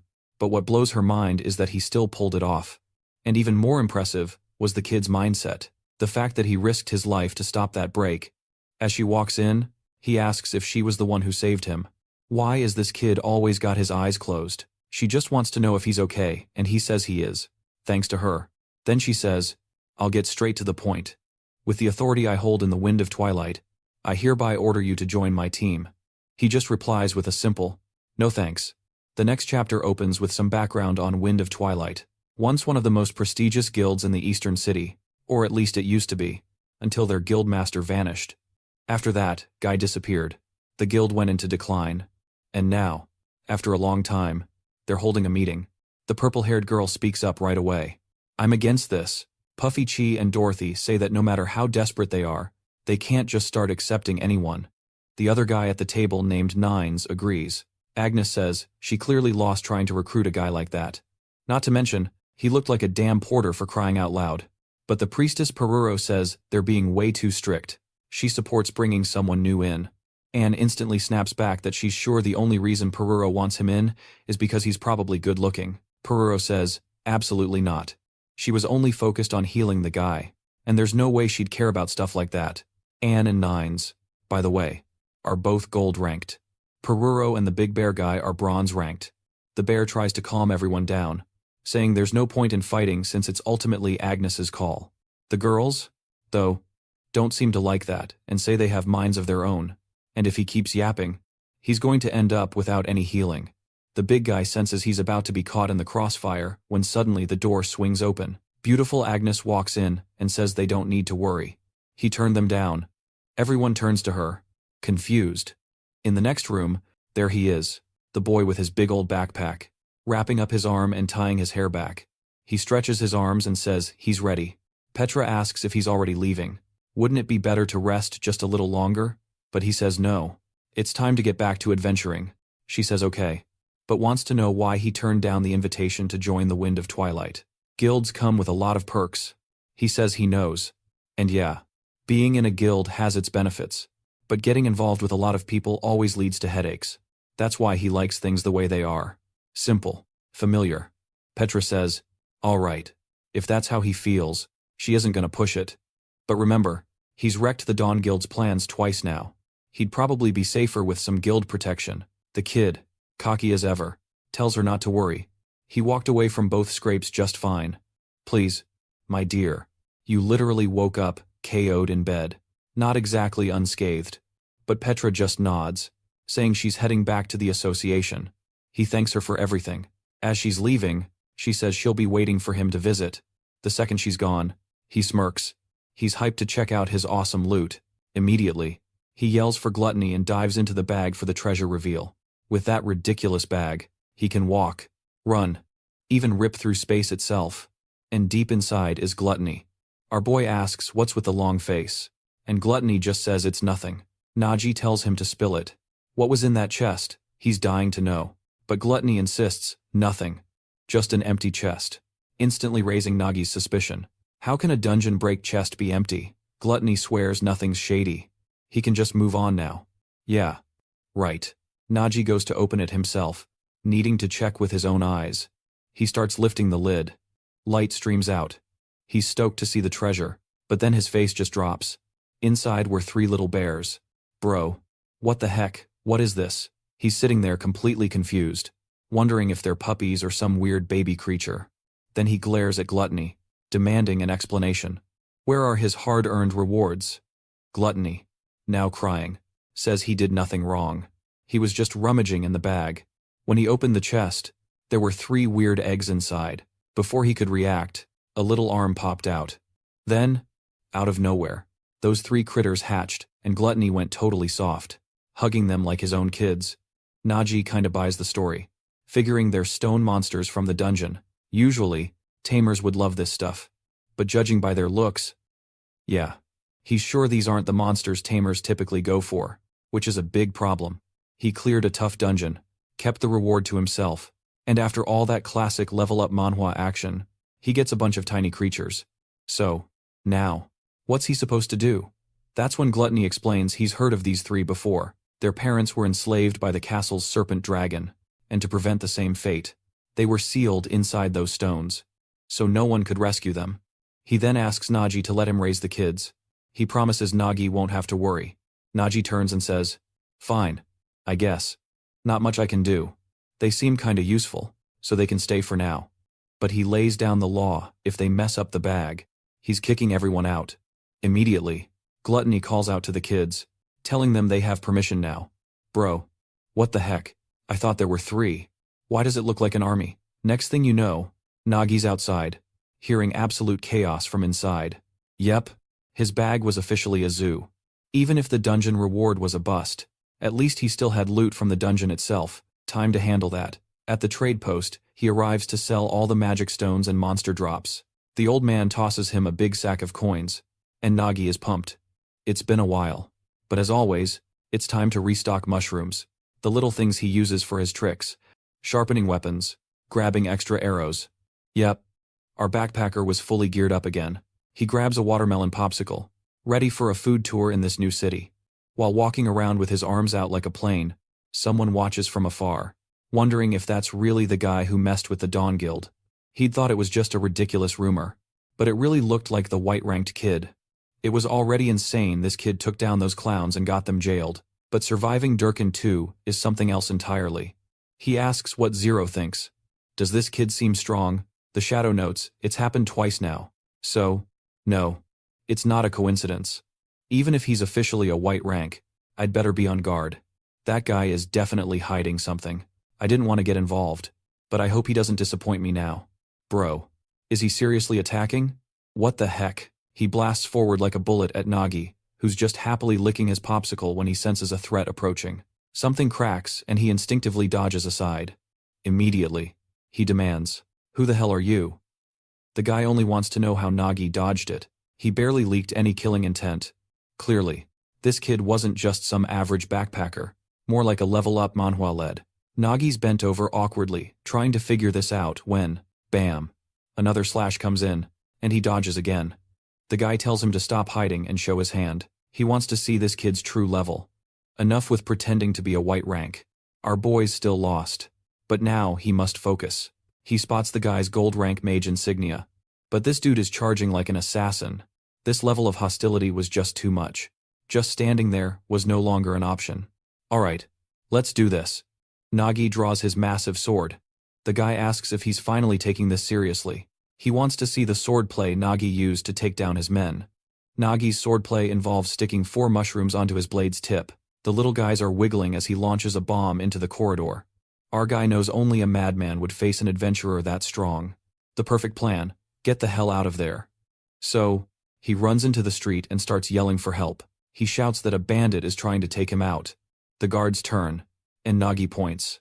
He's right there, coming from that direction. I thought the guy would vanish or back off, but nope. A guard recognizes him. That's Ned, of the Dawn Guild, who says it's sad to see the kid run. Hearing that, Nagi gets it. Petra was right. The Dawn Guild was finally moving against him. A soldier asks Nagi for an explanation, but the guy clearly doesn't care. He gets ready, saying he's teaching the kid a lesson, and charges Nagi again. But this time, Nagi doesn't dodge. The hit lands in his gut, smashing him into a wall. Ned says, "This little backpacker thinks he can cause trouble for the Dawn Guild. Everyone here knows what happens to those who try something like that."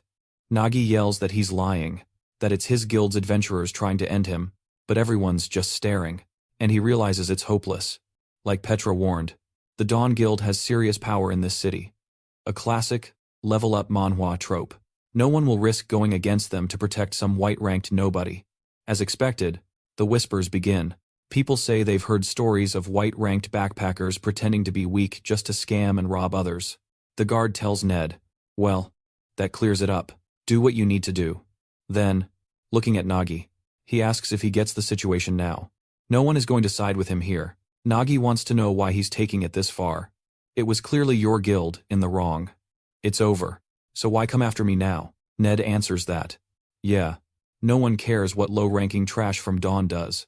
The real problem is that Nagi interfered with the guild's plans, which they don't let slide. Nagi realizes it now.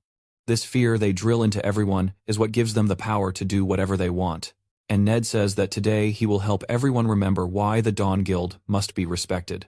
But not to worry, he won't end his life. He likes to carry a symbol of the last person he dealt with, and he has no interest in carrying one from a white rank.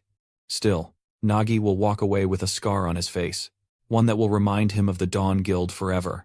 Ned lunges with a diagonal slash, a signature assassin move, aimed straight for Nagi's eye. Nagi thinks he is finished. No one would step in. No one in this city would protect him. But then a blade intercepts the strike. He thought it was over, but there she was, Agnesa, standing before him, sword drawn, blocking the blow. An absolute queen. She tells him, "Drop your sword. The kid is with the Wind of Twilight Guild now, so any attack on him means war." After that, Nate just walks off, and Shadow Zero asks if he's seriously okay with how that ended. This isn't the outcome he wanted. Nate just replies that his hands are tied. Agnes showing up wasn't part of the plan. He could try to take her on, but others are more interested in that. Still, this left a sour taste. For a simple porter, the kid was tougher than he expected. But at the end of the day, he's still just some insignificant little boy. At least that's what he tells himself to stop from going after him again. But then Zero asks if he's really sure. That's when Nate notices he's been cut. A slash across his face. He's stunned. He has no idea when it happened. He can't recall Agnes ever landing a hit. Zero says that's precisely the problem. He didn't even notice. He needs to go back and replay every single step of that fight. From finding the boy to the moment he thought he had already finished him off. He might have thought the kid had completely given up. But the truth is, Nagi never stopped fighting for a second. Right when Nate came in with that vertical slash, Nagi slipped a dagger in under the flash of the guy's own attack. Since he was sure no one would step in, he decided to settle it himself. That dagger threaded the needle right through the strike. Nate didn't even notice it. Zero says he's warned him countless times. The more Nate focuses on defeating an opponent, the more he lowers his guard. Nate wipes the blood off, licks it, and says Zero's right. That kid's not going to give up. They'll have to handle him personally. Meanwhile, Nagi puts the little knife away. He had it prepped just in case he couldn't grab his pack, but he knows if Agnes hadn't shown up, his life really would have been on the line. What he doesn't get is why Nate got involved in the first place. Why send someone that strong just to take him out? Suddenly, someone puts a hand on his shoulder asking what's got him so deep in thought. It's Nines, telling him not to be so shaken. Then Stone says the kid must be traumatized and should take it easy. And wait a second, Stone. The creatures in Nagi's backpack are also called stones. Are they from the same race? Anyway, they explain Nate is infamous even within the Dawn Guild for causing problems. That's because he runs a whole network of thugs in the city. Nagi says, yeah, I've heard of the Dawn Guild before, but I didn't think they'd stoop that low. Agnes agrees. She's also confused by all this. That's why she brought Nagi here instead of back to the city. Then, once again, she invites him to join their dungeon raid. He replies that, for now, he's good with just doing his backpacking job, but he points out there's a strange chill in the air. This was his first time in a high-level B-rank dungeon, in a graveyard no less. Nines laughs. Don't be scared, kid. This dungeon's a playground for us. We'll slaughter a bunch of stuff. You just worry about collecting the loot. Nagi thinks he's not wrong. For a B-rank dungeon, this party is like a real-life level-up Manhwa, with gold-ranked members. Not to mention Agnes, who's mithril rank. Honestly, her being here might even be overkill. But one thing is bothering him. Normally in B-rank dungeons, you need a well-balanced party healers. Support. Defense, but this group is all warriors and attackers. Suddenly, Agnes tells them to stop. Looks like the welcome party has arrived. The first zombie soldiers show up, but the queen doesn't even flinch. She whips out her sword, crouches, and sends a blazing wave that slices through them. She glances back, draws the sword again, and here comes another wave. She's got style. Huh. Those poor undead things are getting absolutely vaporized. But among them, there's one buff monster coming straight at her. Nagi notes how this really is a B-rank dungeon. Creatures this strong showing up right at the start. The big one raises its arm to block and swings hard, forcing Agnes to dodge, but she springs right out of range. Dang, what a move. She lands behind it, lines up a sword technique, and unleashes a flurry of cuts into its back. Then suddenly, she's on the other side. With that, the creature's core forms a rose-shaped flame, and she torches it on the spot. While she's putting on a show, the guys are just gaping like it's a 3D movie. They've seen adventurers, but never one this strong. Talent is the bedrock of any adventurer. Obviously, better talent means more power. It's how humans can even face these monsters. Agnesa snaps that there's no time to waste. They gotta move before the monsters respawn. Everyone kicks it into high gear. In these labyrinth dungeons, you kill things, but they just pop back up later. Obviously, for that reason, they had to book it. Not just to slay the monsters, but to run. And more importantly, finish up before what they just killed showed up from behind. That's why a priest with perma-kill skills or holy water is crucial. The problem, both options are crazy expensive. And yup, just like that, the monsters they just dropped were already getting back up. Nines grumbles they should have brought Peruro. As usual, the guild's priestess and a permanent party member, but that girl's a little demon, charging for absolutely everything she does. And in a cemetery dungeon, she hikes her prices even higher. Nines can't believe the guild's too broke to even afford Peruro, but Agnesa tells him to quit whining. While Stone holds the monsters back, she's pushing ahead, and since Nines loves to sit back, he can stay behind and be a cheerleader. Confused, Nagi asks why Nines isn't fighting. He explains that, whoops, he forgot his weapon. Nagi is floored. The guy came to a dungeon and forgot his sword, Nines tries to explain. But his teammates call him out instantly. He's just that dense, always forgetting something. Nagi tells him to chill, he's got backup weapons. Just say what kind of sword he needs. But out of nowhere, Nines grabs Nagi's head and headbutts him, screaming he's an idiot. He tells him to listen up. He only fights with his sword. Elizabeth robust. It's his knightly oath. Nagi's just standing there thinking, what is with this weirdo? Suddenly, Stone yells that something's off with the monsters. There were way fewer than usual, and they were moving slower, too. Agnesa looks closer and sees their feet are sticky. Someone laid goo-filled spikes on the ground. She's puzzled, but it's obvious who did it. Our sneaky trap master. Turns out, like in a classic level-up manhwa, he knew they'd revive, so he'd been dropping traps behind them to slow them down. Nothing fancy. Just some slime and spikes. Still, Stone and Nines admit he's more useful than Nines. A bit later, they're running again, someone yelling about how many times these things respawn. Nines is complaining that if he just had Elizabeth robust, this would be easy. Agnesa just tells him to shut up already. They didn't have time for whining. Finally, they spot the cave's exit. She yells to Stone, "You're up," and he activates his talent, Shield Bearer, and slams the ground, raising a huge stone wall. The zombie horde gets stuck, and he says it's handled, though not for long. But when he turns to tell them to run, he freezes. They're facing a massive underground lake. Nines screams, "What the hell? Why is there a lake in a dungeon?" But Nagi's hyped. "Hey, there's a small boat. Better than nothing." Clearly, this was the only way across. Nines, however, immediately says it won't work. The small boat can't hold all their weight, especially with Stone's insanely heavy armor. Agnesa tells Nines to ditch his armor then. He's not fighting anyway. Nines is stunned, but Nagi agrees, telling him to toss it in the backpack.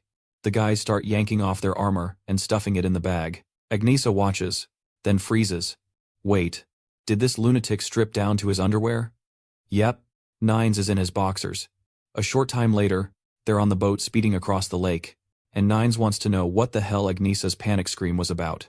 Just as he's about to say something, it's way too late for that. He's got a shiner and is vowing he'll never drop his drawers again. Agnesa tells him to shut up and quit whining till he gets his weapon back. But he claps back that with his oath blade. He'd have handled this solo. She snaps right back at him to zip it. Since he's the genius who forgot his precious oath blade in the first place, Nagi ponders how a knight's oath is the core of their power. They basically set restrictions on themselves, and in return, gain incredible strength. His gimmick is straight out of a level-up manhwa. Nines' oath is simple. He can't wield any weapon that isn't Elizabeth robust, but in exchange, that sword became a legendary, unbreakable weapon. Still, Nagi wonders why he doesn't keep that quiet. Knights usually hide their oaths, or else people could use them as a weakness. Agnesa totally agrees. The problem is, Nines has a big mouth. He brags so much everyone in town knows. Nines just shrugs it off, saying it doesn't matter. When he's holding Elizabeth, he's invincible. She tells them to just ignore him. That idiot isn't worth the breath. Wait a minute. Where is Stone? I haven't seen him on the boat. Is he in the backpack with the stone critters? Oh, never mind. He's right behind Nagi. I'm losing my mind. Stone's there, saying Nagi's backpack is more impressive than Nines' sword anyway, especially since it keeps popping out great food. Nines agrees. Agnesa even paused slaying zombies just to scarf down some toast. So, the group is cruising downriver when Nagi suddenly tells them to wait up. Something's about to go down. And just like that, their little boat is surrounded by 5 undead creeps paddling right for them. Nagi instantly gets it. This boat is a trap, designed to drown them. Nines thinks that's ridiculous, and asks if Agnesa knew and went along anyway. She admits it was pretty much inevitable. Of course, they'd get ambushed on a boat like this. What could they do? Stay back and watch. The problem is, even expecting a trap, she didn't think they'd be swarmed by this many foes at once. Even if she tried to stop them all, they'd overwhelm her. Suddenly, a voice says, "I've got this." And once again, it's Nagi's backpack. He hops to the back of the boat, saying if they're fast enough, it's no problem. Agnesa's confused. How is the backpack gonna fix this? He just tells her to hold on tight. Then, whoosh asterisk. He blasts all the air out of the bag. The boat launches forward at insane speed. Agnesa wonders if it's some kind of wind magic, but he says calling it magic is a bit of a stretch. It's just compressed air that's been stored inside for ages, now released all at once. The downside is, to refill it, you literally have to leave the bag open in the wind and wait. The upside? When you need a boost, like now, it flies. The zombies are firing arrows, but they're moving so fast that every single shot misses. Nagi tells everyone to look ahead, They're heading straight for a barrier up ahead. Enemies were already waiting on top. Agnesa says it's fine. She'll break through it. But Nagi tells her not to. He says they've got enough speed. He just needs to add one more thing. Wind and fire have amazing synergy. Agnesa decides to trust him, activating her sword's attack. As she slashes, Nagi triggers the wind burst again. Flames merge with the gust, launching forward like a massive fire wave straight at the bridge. One poor ghoul on top doesn't even see it coming, and the barrier just explodes, clearing their path. Agnesa charges through, looking like a total boss. Someone asks, "Is everyone alright? That was way too close." Agnesa says, "Now, only one thing was left. The dungeon boss. And that's where he is now, right inside the Fortress of Death." As they walk through, Nines remarks, "This place has everything. A lake, a cave, a castle. For a B-rank dungeon, this one's way tougher than usual. Why does our guild always take these missions? We could have picked an easy one, with a nice reward for once." Agnesa answers that this is just what they do, and he knows it. Stone then turns to Nagi, saying that this might be his first time, but he'd better get used to it. Their guild always goes for the dungeons everyone else avoids. Nagi just replies that it's fine. As a porter, it's the adventurers who suffer, so for him, it's pretty chill. Agnesa tells them to focus. Even if it's only a B-ranked dungeon, sometimes the boss that shows up is way tougher than expected. At least this one wasn't hiding, since they were already face-to-face with it. The creature on the throne speaks up, calling them fools for stepping into his paradise. This time, the boss was a lich. The whole group knows a monster like that has no business in a B-rank dungeon. It's a real level-up Manhwa situation. And the thing with magical monsters is they are seriously unpredictable. Agnesa had already burned through a lot of energy getting here, since she'd been handling most of the fighting. This meant she needed to finish this fast before anything unexpected happened. So she rushed in. But while undead are supposed to be mindless creatures that charge at prey, this lich was something else entirely. Even in death, he craved knowledge and carefully studied his enemies. The moment he saw Agnesa coming, he knew she was protecting the people behind her, and in that moment, he found his solution. Her sword slash lands straight into the throne, but it's empty. The lich had used a blink spell to teleport right before Nagi, and then he speaks. "Fool, become my servant." He cast a cursed spell. But of course, Agnesa does the dumbest thing imaginable, throwing herself in front to shield Nagi, and just like that, the worst outcome unfolds. She's hit by the lich's curse and becomes their enemy. Nines immediately tells Stone to grab Nagi and run. They both question him. How is he supposed to handle Agnesa all alone? But Nines asks what they're even saying. A true knight never turns his back on an enemy. The guy's so full of himself, claiming he has to admit he's kind of a badass, and he just keeps going, saying Agnesa has been fighting non-stop, and her little flame is about to go out. Apparently, all this is part of his glorious plan. Agnesa glares and charges up a blast. She throws a wave of fire at him, and he's completely confused as to how she is still that strong. I thought he would pull something. Anything. But no. He just eats the hit full on as she charges in. Smooth and elegant, while he fumbles to dodge, crouching in the most awkward way. The best option was to run, but he keeps repeating that a knight never turns his back, and then he moonwalks. Yep. He starts the Michael Jackson moonwalk, retreating backward to the door. Meanwhile, outside, Stone and Nagi actually ran. I thought maybe they'd do something heroic. But nah. Look who just moonwalked his way out. Nagi asks if he wasn't supposed to hold Agnesa back. Nines simply replies that a knight never turns his back. Stone tells him to cut the speech already. He just turned his back on a whole horde of skeletons. But right then, they stop at a cliff's edge. Nagi tells him to look down. The undead they had managed to avoid earlier. Yeah. They had finally caught up. The group was completely surrounded. Nagi says things just went from bad to worse. Below them, an army of undead. Behind them, inside the fortress, Agnesa, now cursed. Stone tells them not to panic. He'll buy them some time, slamming the ground and raising a stone barrier. He tries to trap Agnesa inside, but she spots it, jumps onto the edge, and escapes instantly. The guy claps like an idiot, saying, as expected, of a mithril-ranked warrior, yeah, nothing I could do. While Nagi stands there staring, he's thinking that, even just for a moment, he needs to find a way to stop her. The problem is, any weak little trick wouldn't work on someone like her. So maybe this was the answer. He throws something that flies right past, making her glance behind. That sneaky brat threw food. And sure enough, like a little cat, she walks over to eat it and looks completely happy. Nagi starts sweating, thinking at least, even under mind control, she's still following basic instincts. But the obvious problem is, this is not going to last long. It's time to run back into the fortress and find a place to hide. Down one corridor, exhausted, he says it doesn't seem like she's following them for now. The problem is, meanwhile, the undead below are already starting to climb, and they need a plan fast. Nines says he knows. But nothing about this will be easy. Agnes is getting a power-up from a lich. She should be out of ether by now. That's like mana. But the boss is probably juicing her up directly. It's the only thing that makes sense, otherwise, N says he would have dropped her solo by now. But now the real question is, what even is this place? With junk piled everywhere. It looks like an armory. But Nagi's not buying it. Their weapons don't match what the undead are using. His guess? This is a trophy room. Liches, being smart bosses, love collecting weapons from adventurers they've offed, like 6 souvenirs. And honestly, that's not even surprising. This dungeon is way too hard for its level. So, naturally, other groups have totally wiped here before. What doesn't add up are the random kids' toys, shovels, and teddy bears. Then Stone chimes in, remembering he heard something about this.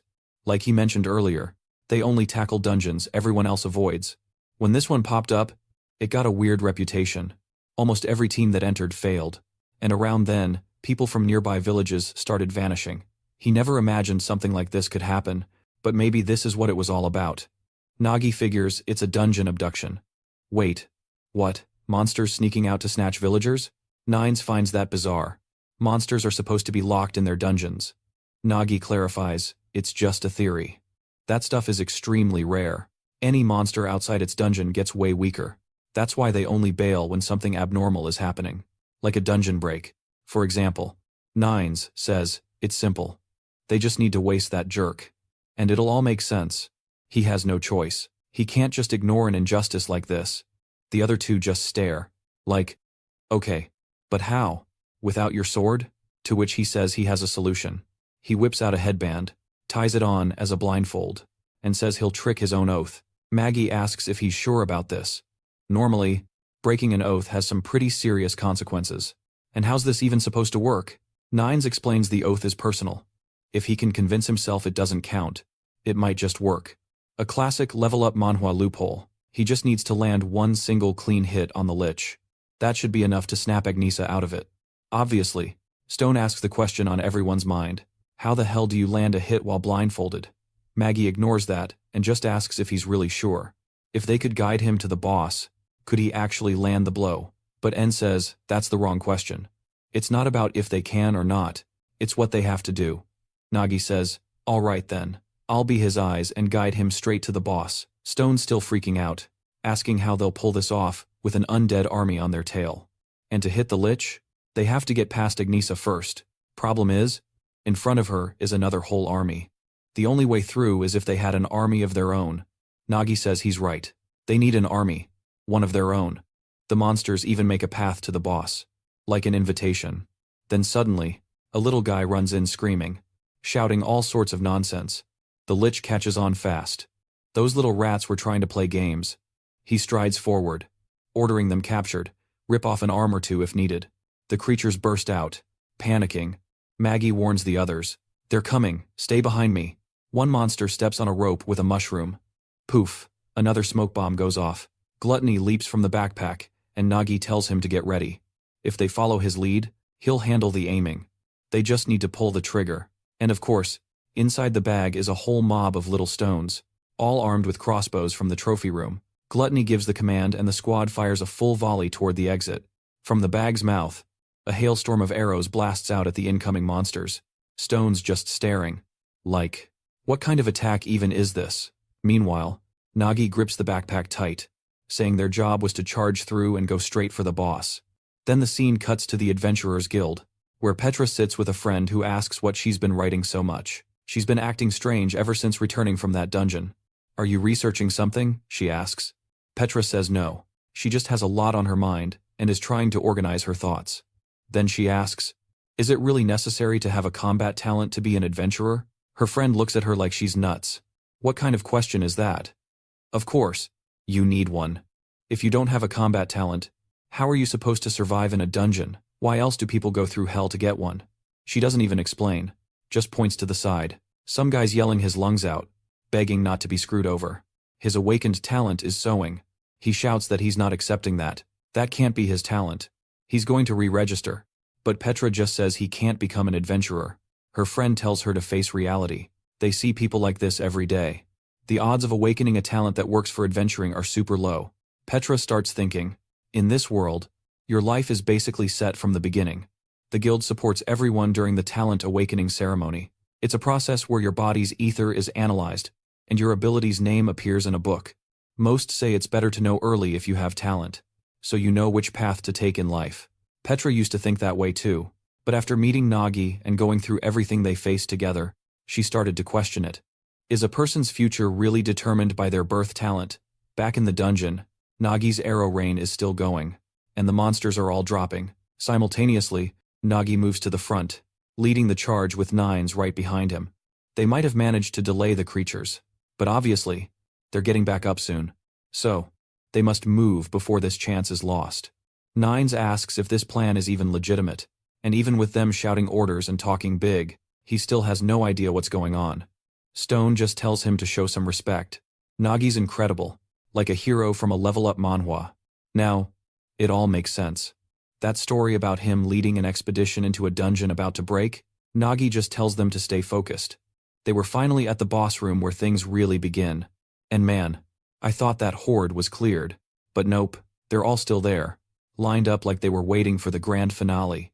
Peeking around the corner, Nines mutters that he expected a lot, but not this many. And they have to remember the Lich still has his blink ability. That's how he dodged Agnes's attack earlier. Nines tells him not to worry, that he'll take that freak out in a single strike. But then the Lich screams, and now they have no choice but to push forward with the plan, obviously, to reach their target. They have to get past that wall of undead. But that doesn't mean they need to fight every single one of them. In fact, they didn't need to fight any. Nagi fires an arrow straight at the chandelier. Boom. An explosion, and the entire room goes dark. Undead naturally rely far more on scent than sight to navigate. There's even that old tale where a guy would smear monster scent on himself to blend in. I wonder which story that is. Anyway, Nagi doesn't have any corpses to use right now, but his backpack has been soaking up the scent of this place, and now it starts releasing it. As the odor spreads, they move through the troops. Nines asks what's going on, and Nagi calmly says they're sneaking their way to the Lich. Bit by bit, the group quietly advances while the Lich grumbles about a cheap trick. You filthy rats actually think something like this would work? He stretches a finger, conjuring a burst of fire that lights up the whole room, but then he looks around. Where are the rats? Stone slams the floor, raising a ramp over the undead army. From there, they approach the Lich's flank, and Nines is already hyped, saying he can feel it. It's time for the strike. The obvious problem? Agnes is right there on the left. So, our boy chucks a pile of food at her, hoping for a few precious seconds to pull this off. Nines says got it, and leaps in to attack. The Lich glares right at him, vowing none of them will leave this place alive. He raises his arm to cast, "You'll be torn apart." But bam, out of nowhere, he gets booted clear across the room. Both Nines and Nagi just freeze.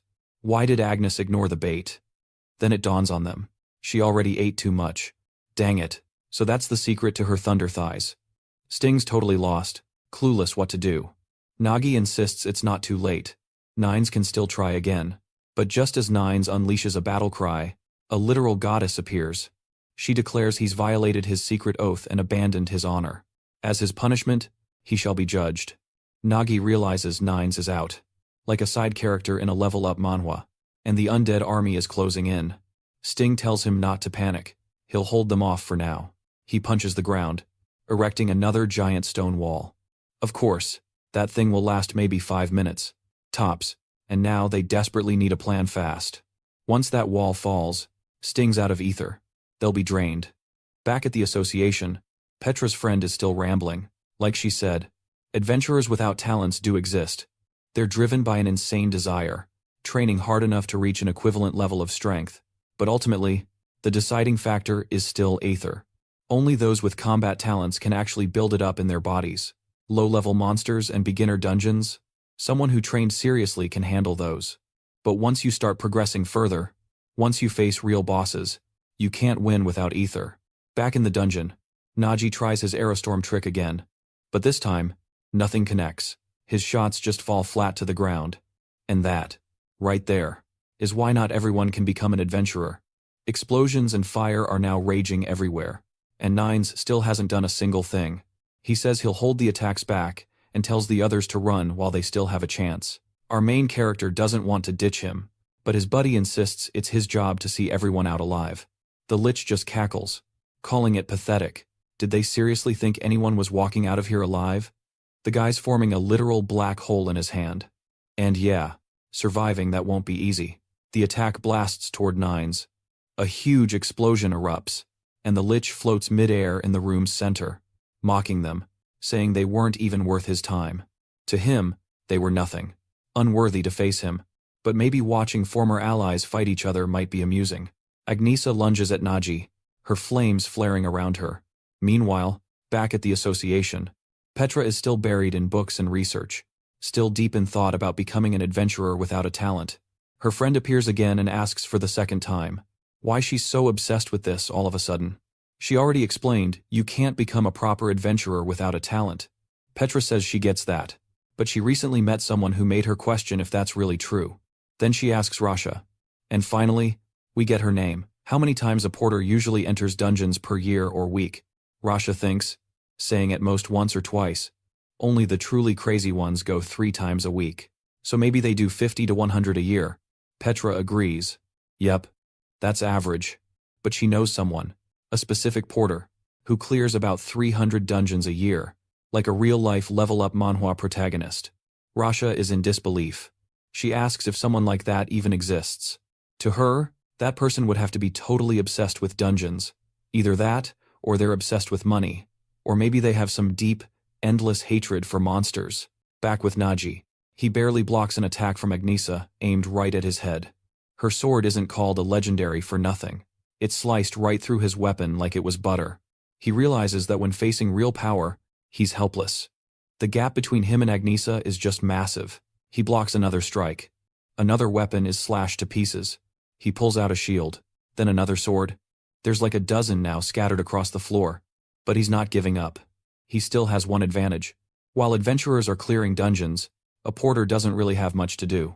All he can do is watch them fight. That's why he now knows Agnes's fencing style like the back of his hand. Her habits, her rhythm. Every one of her attacks starts with an ignition burst, then she follows up with a sword technique. The problem is, it all happens in a split second. His reaction time is way too slow. The window between ignition and strike is less than 0.2 seconds. Even seeing it coming, dodging just isn't possible. Still, he's somehow managing to block.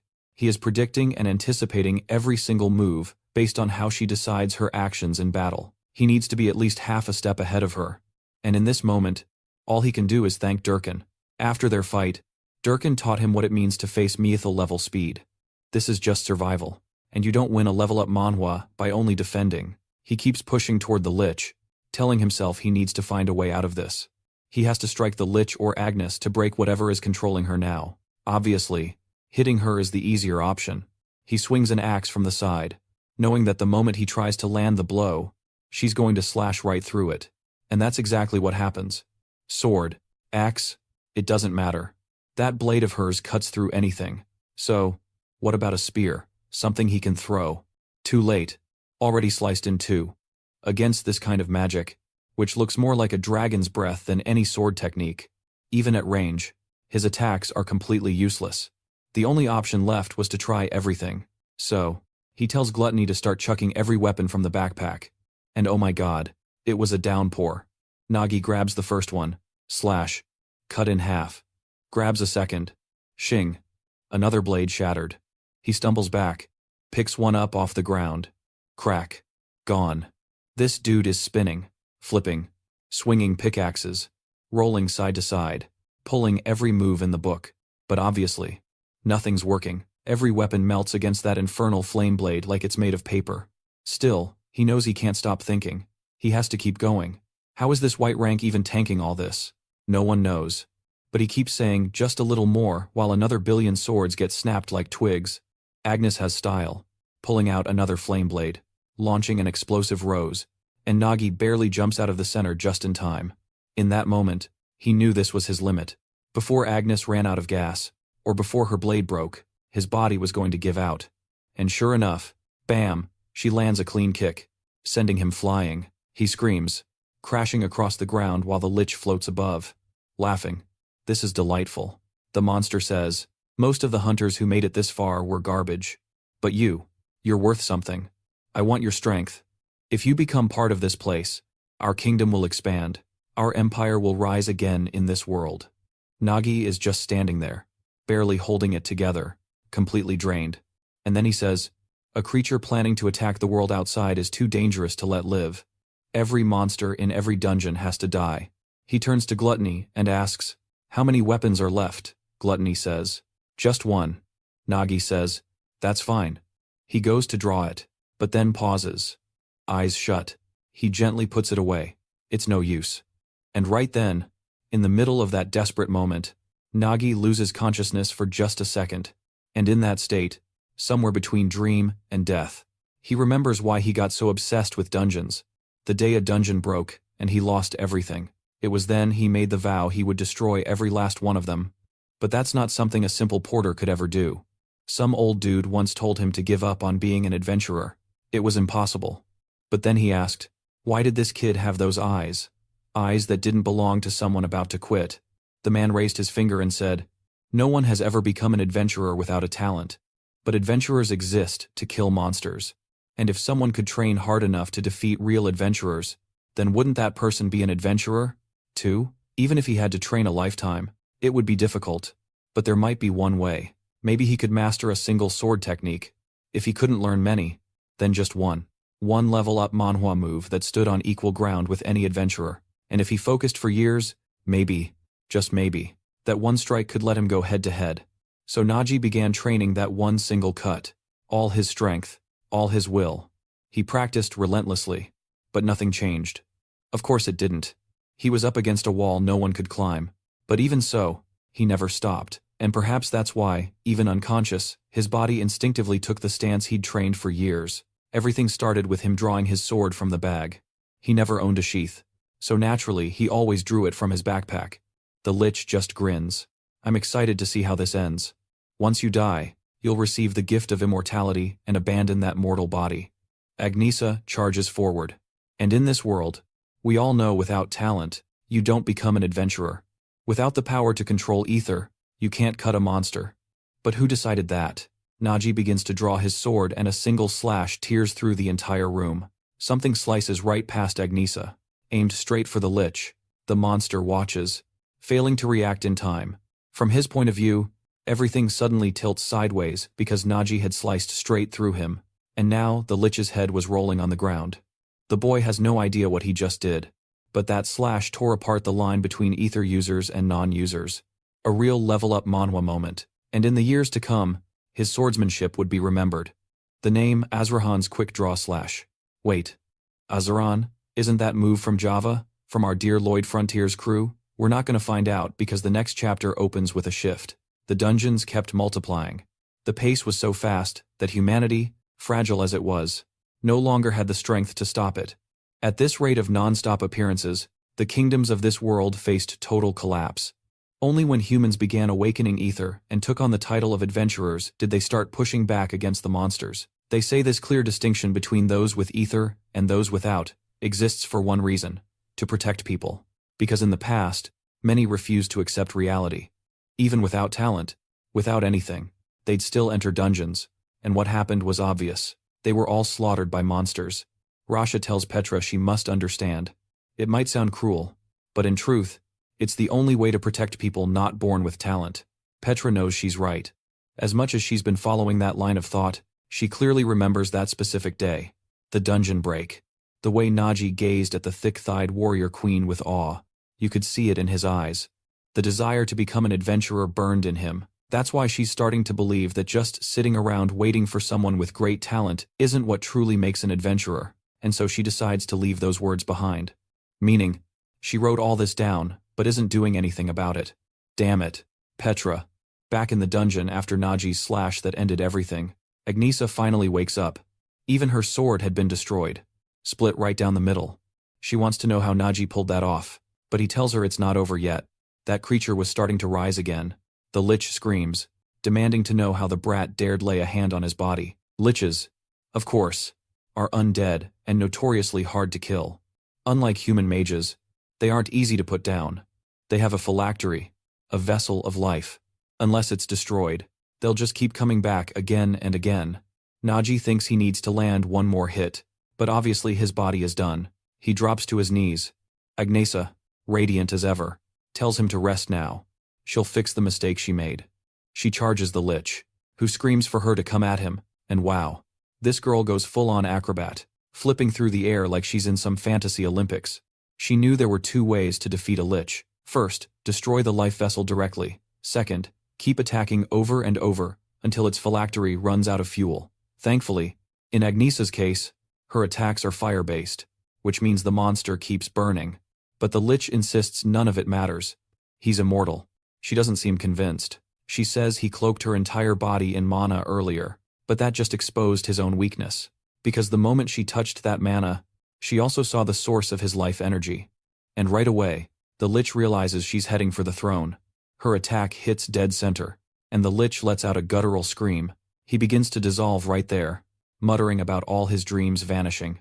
Just beautiful. She stands by the throne and quickly turns, asking if Nagi's all right. She just took down the boss, but she's dying to know what the heck that technique of his was. The poor guy just flops back, saying he has no clue. He's just happy it all worked out. Thankfully, she was there for them, too. But she insists she deserves no credit. She actually messed everything up and isn't fit to be a leader. Even while under the lich's control, she still remembers everything that went down.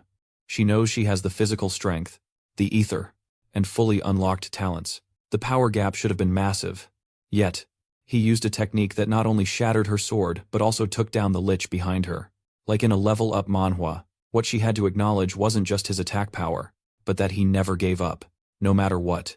In that exact moment, a memory comes to the surface.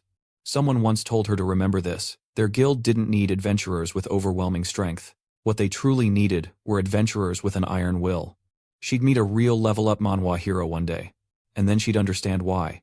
Someone who, even when facing a full-blown crisis, refuses to back down. That person can't be measured by rank. That's a true adventurer. And now, as vice-captain of Wind of Twilight, it was her job to ensure this boy joined their ranks.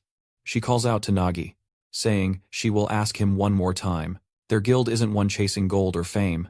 They exist for one reason, to eliminate dungeons and prevent breaks from occurring. And that's precisely why they always take dungeons no one else will touch. It's also why they don't recruit the strongest fighters. They want people with resolve, people like him. People who risk everything just to save others, even expecting nothing in return. And now this tall goddess, impressive thighs and all. She looks right at him and asks, "Do you want to join us?" He's frozen, thinking. A guild focused solely on preventing dungeon breaks. That was his dream, but he had never found one like it until now. He recalls the old man who said he was too late, that the village he cared for was already destroyed, and Nagi wonders if this is what he truly wants. He extends his hand, fingers pressed tight, and says, if that's what she wants, then he'll give it a try. Together, they'll end dungeon breaks. She welcomes him to the team, and just then, Stone wakes up, looking confused, groggy. He has no clue what happened. He looks up to see Agnesa standing there. They fill him in, and from what he gathers, someone slashed something. Agnesa woke up and then killed the boss. That's it, he figures, but Agnesa is already marching to nines, ready to ask if the useless idiot did nothing while she was out. She tells him to get up. He's all twisted and half asleep, but he leaps up in a panic, completely out of nowhere. He charges her, grabs her shoulders, and headbutts her, shouting this will wake her up. Then he turns to Nagi and proudly says, "See that? You realize how amazing I am, right?" Obviously. Agnesa is ready to absolutely demolish Nines, declaring, today is the day he dies. And so, the brawl begins. But that's it, cemetery dungeon complete. Now that you think about it, this whole dungeon run was just to escape the guys trying to off Nines outside. Nines says, yeah, that whole thing was pretty much a nightmare.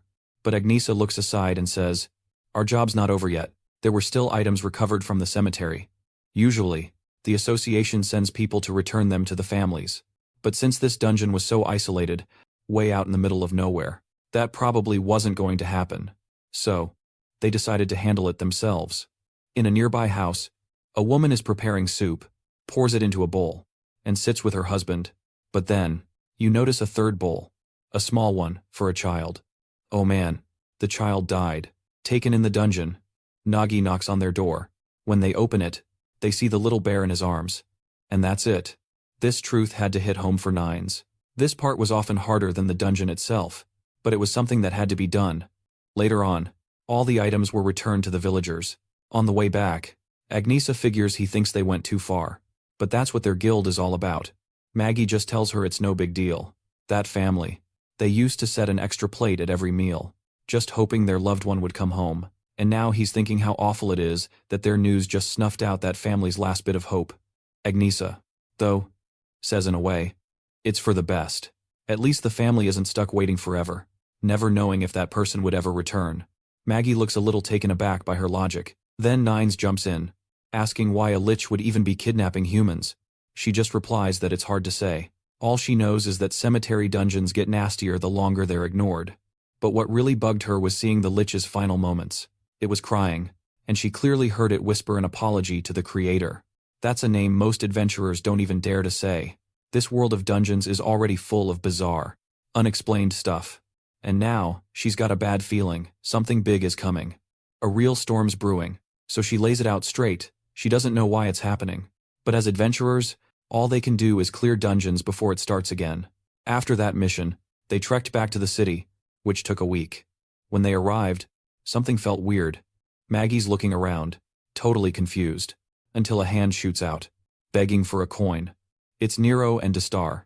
Turns out, life has not been kind to these two fellas. Honestly, I'd almost forgotten about these poor saps. But hey, they're good dudes. They've apparently been bugging the chubby one for hours now. That's when she scoffs that, from what she heard, the kid's not even a real hero. So yeah, they all got played. She tells them to go bother someone else. Even so, the two of them just keep insisting they want in, vowing to follow him forever. She realizes they aren't going to listen to a word she says. Then, a mischievous idea pops into her head. She tells them there's an entrance test. If they were eating, they wouldn't need to take it. Of course, the two immediately say they're in. So, she's like, all right. Then, and tells them the test is to gather 5,000 gold coins.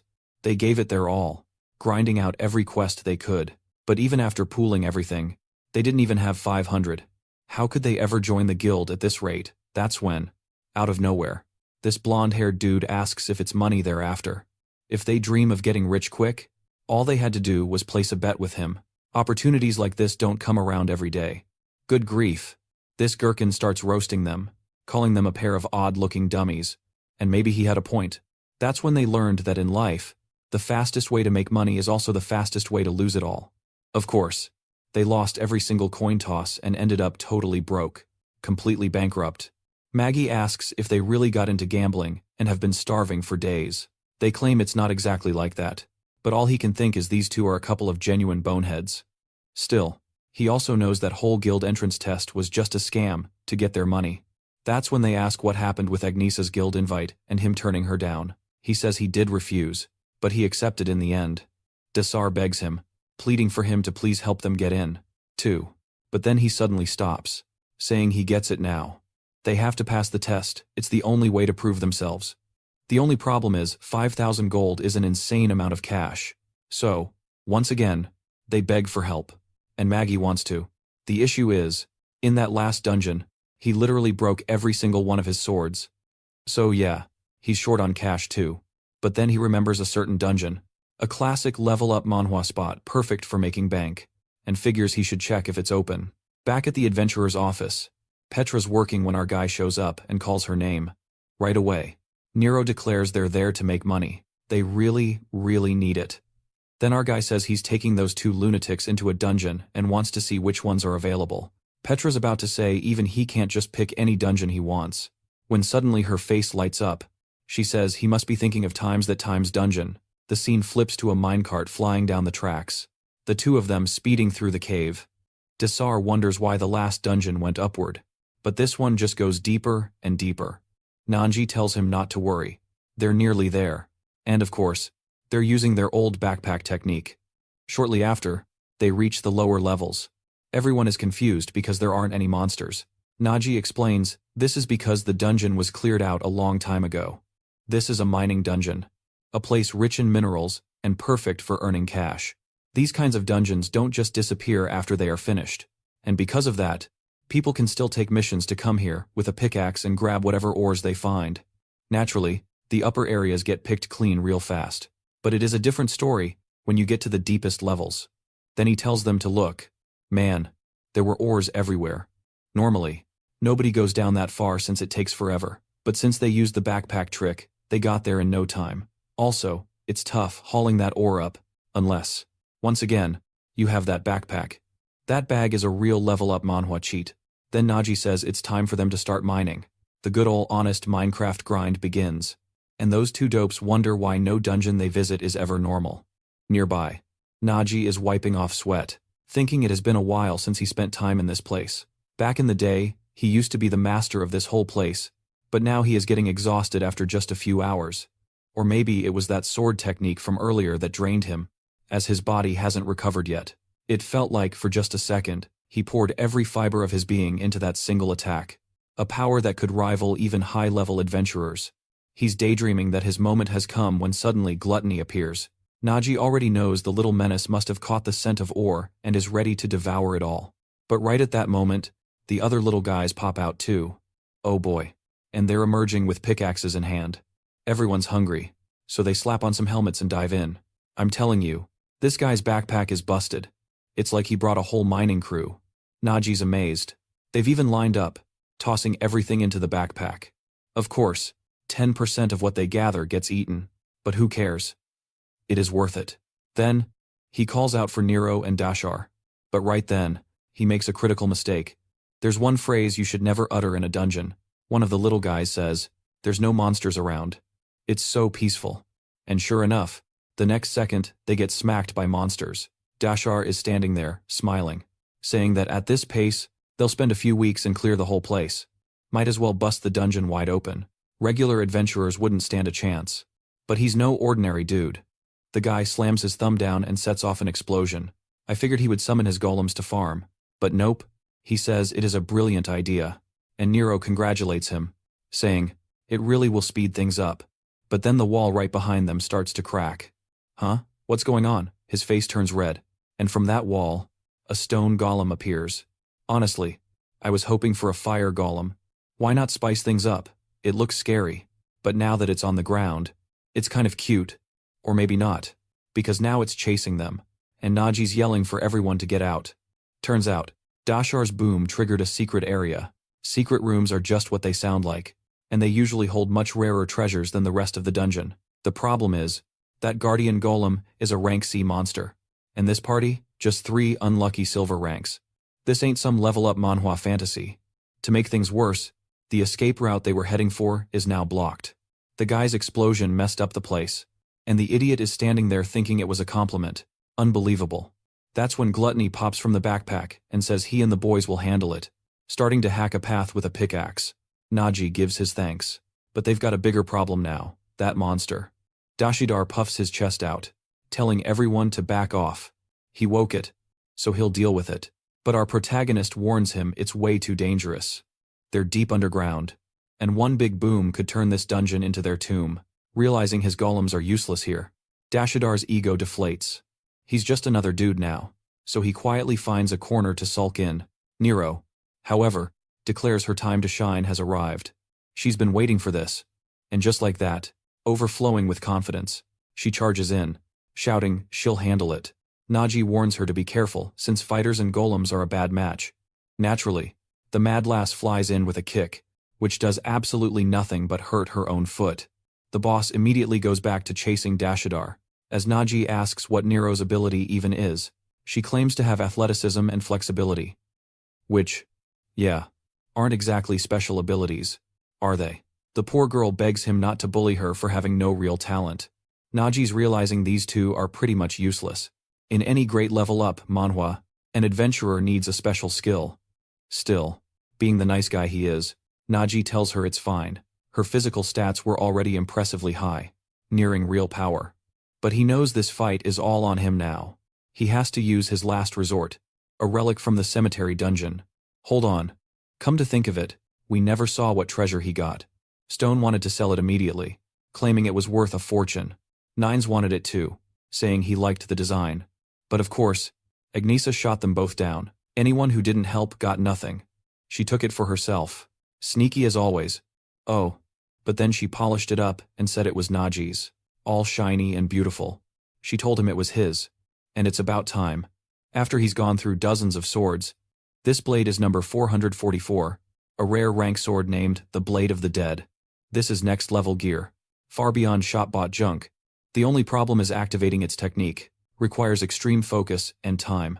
So he tells the two stooges to buy him some time and steps up, saying he'll handle this. Nero rushes in. And man, I swear the artist has a thing for character designs. This girl's about to leap off the page. The giant golem swings down from above, but she uses that flexibility to land right on its hand. Total Levi Ackerman style. She's sprinting up its arm like it's a cakewalk, but has to leap back down and dodge again. Meanwhile, Nagi is deep in his ritual, slowly drawing the blade as she keeps weaving. The golem's going berserk, and she mutters that if she can't do this, she can't call herself an adventurer. Dashidar, though, sees she's losing control, saying she always cracked during training. He screams at Nagi to hurry up. Our boy is drawing the sword, but I have a bad feeling this will fail. Nero's ducking and weaving, remembering how she's never had a special ability. On top of that, she was always shamed for being a beastman. But even so, she's determined to be a great adventurer. She keeps sprinting and dodging, and Nagi starts to awaken the sword's aura. He feels that same energy building again. Dashidar screams for Nero to look behind her. Something's coming. As the golem swings, she glances back. Nagi unleashes the slash, but she gets hit and sent flying. Still, our guy completes the fast draw.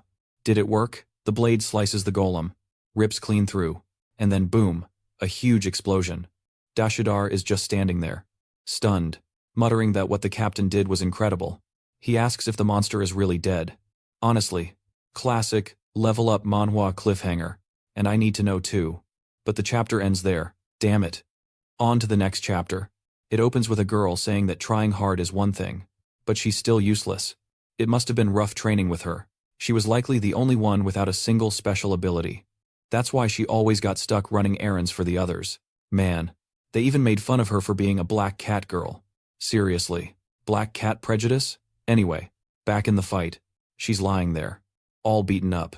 Deshar asks if she's good, but all she cares about is if the captain actually downed the golem. Nagi says nope. At the last second, he choked. Yeah, he triggered the ability, but the slash came out completely crooked. Deshar starts beefing with Nero, saying it's her fault for getting tossed into his line of sight. The poor girl's confidence is already shot, so naturally, she bursts into tears. But Nagi steps in, saying it wasn't on her. It's just that the technique he used is still half-baked. I'm still impressed he's even pulling it off. This guy's becoming a true adventurer. The only issue now is that his body's totally gassed. At this rate, there's no way he can take on that golem, which is already winding up for round 2. Nagi's about to call a play, but a storm of rocks suddenly rockets right at them. Everyone gets tossed around. At the same time, these little stone critters start rising from the ground. Alright.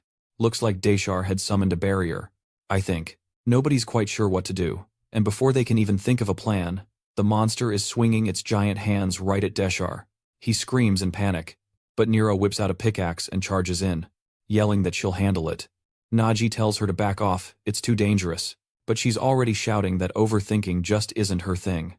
Those cheap weapons she had before were just holding her back. She knows golems have weak spots, so she just goes in swinging.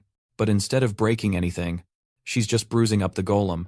She hammers the same spot over and over, landing a full-on combo. A small crack finally starts to form, but the golem just swats her away. Poor girl. Nothing ever goes her way. She flashes back to the training grounds, how she'd spar with the other team members and try to force them to acknowledge her strength. But even when they said they accepted her, deep down, she knew they were lying. That's why she trained like a demon. Lindo's drills, Satama's sprint workouts, Rockley's kicks, she grinded through all of them. Deshar, reckless as he is, could summon those explosive creatures. And the captain, he sliced half the golem in one clean hit. In the end, she felt like the only dead weight in the group. If she couldn't do anything, how was she ever supposed to stand with them as an equal? The golem moves in for another hit, and Deshar yells for her to move, but she just says she's going to prove herself. Then something happens, some kind of explosion, and both of them freeze in confusion. What just happened is something Nagi's seen a million times during his porter days. It's something that only happens to adventurers. The moment of awakening, straight out of a level-up manhwa. A glow surrounds the girl, and suddenly she finds herself walking across a lake. She's completely confused. It feels like a second ago she was in a fight. Then someone ahead calls out, telling her to follow the path of battle. Standing before her is the monument of the martial artist, Gladiator Galatas, who says she's being blessed with martial strength to slay monsters and protect this world. Back in the dungeon, Nero clenches her fist and activates her special ability, the shockwave talent of the martial artist. Her punch lands square on the golem's massive arm, and the whole thing shatters all the way to its shoulder. The creature's body twists horribly, and she follows up with a barrage of strikes to its chest. The ridiculously named combo, Nien Nien, and the two clueless guys are just standing there, jaws on the floor, while the golem crumbles like a puzzle. The next chapter discusses special abilities, which, let's be real, we already know all about.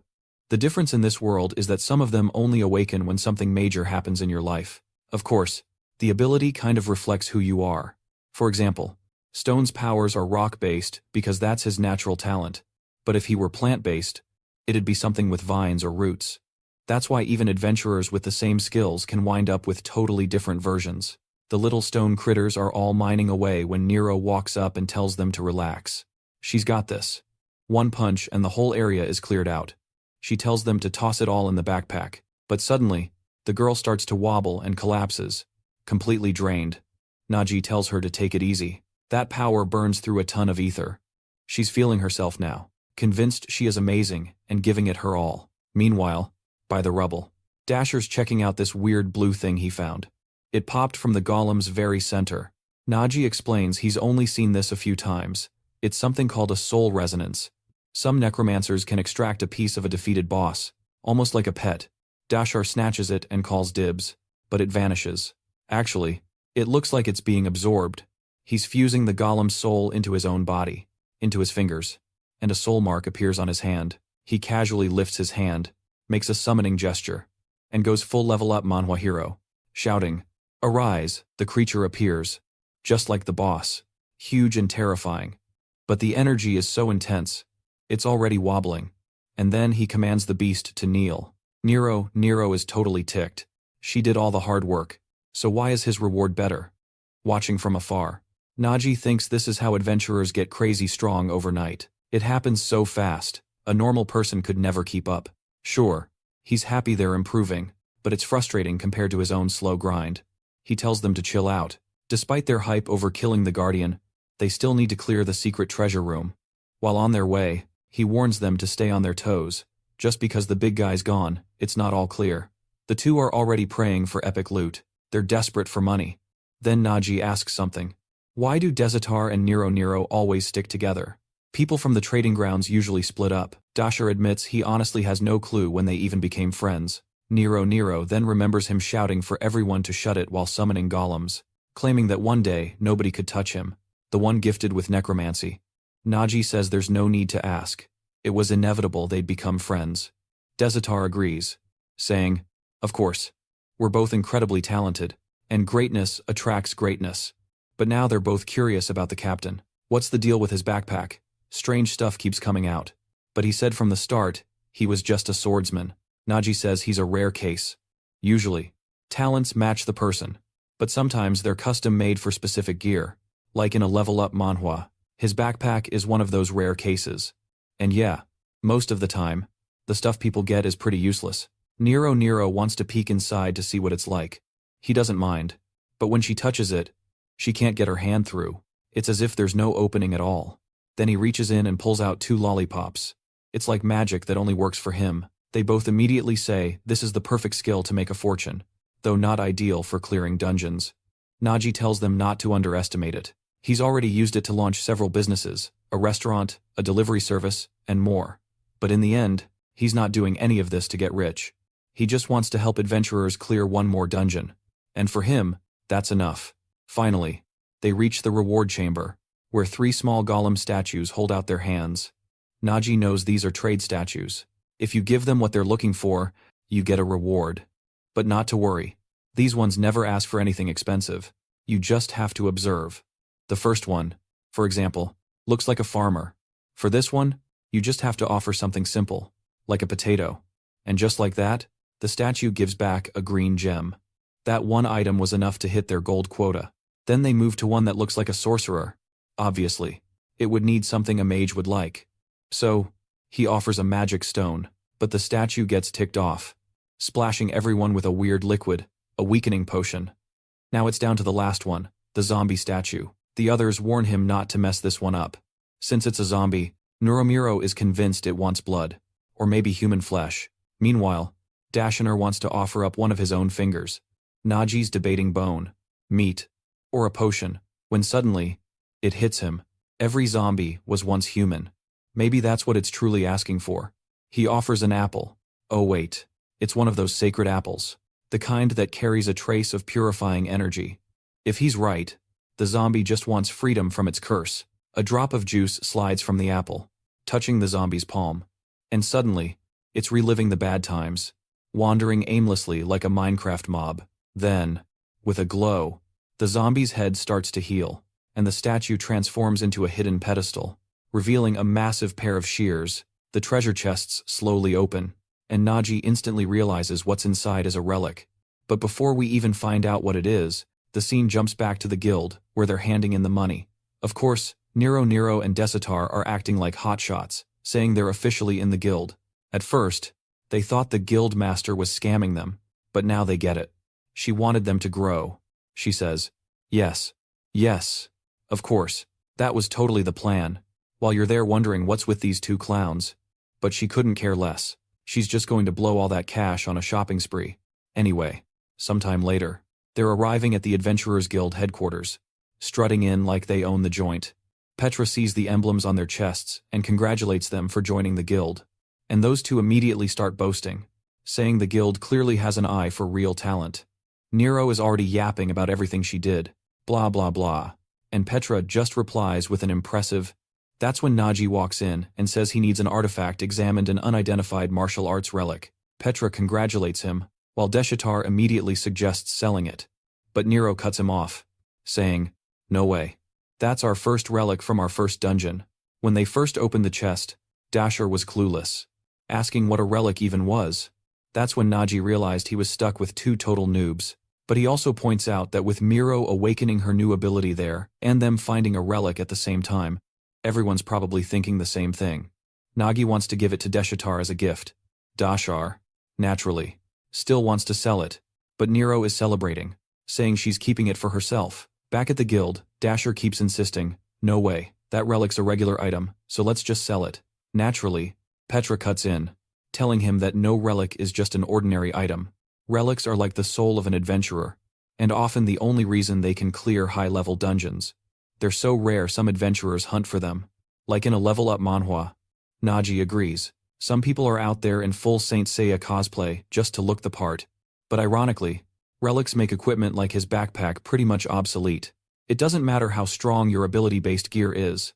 In the end, there's always a relic out there that's way better. Petra nods and says, alright, then uses her analysis skill.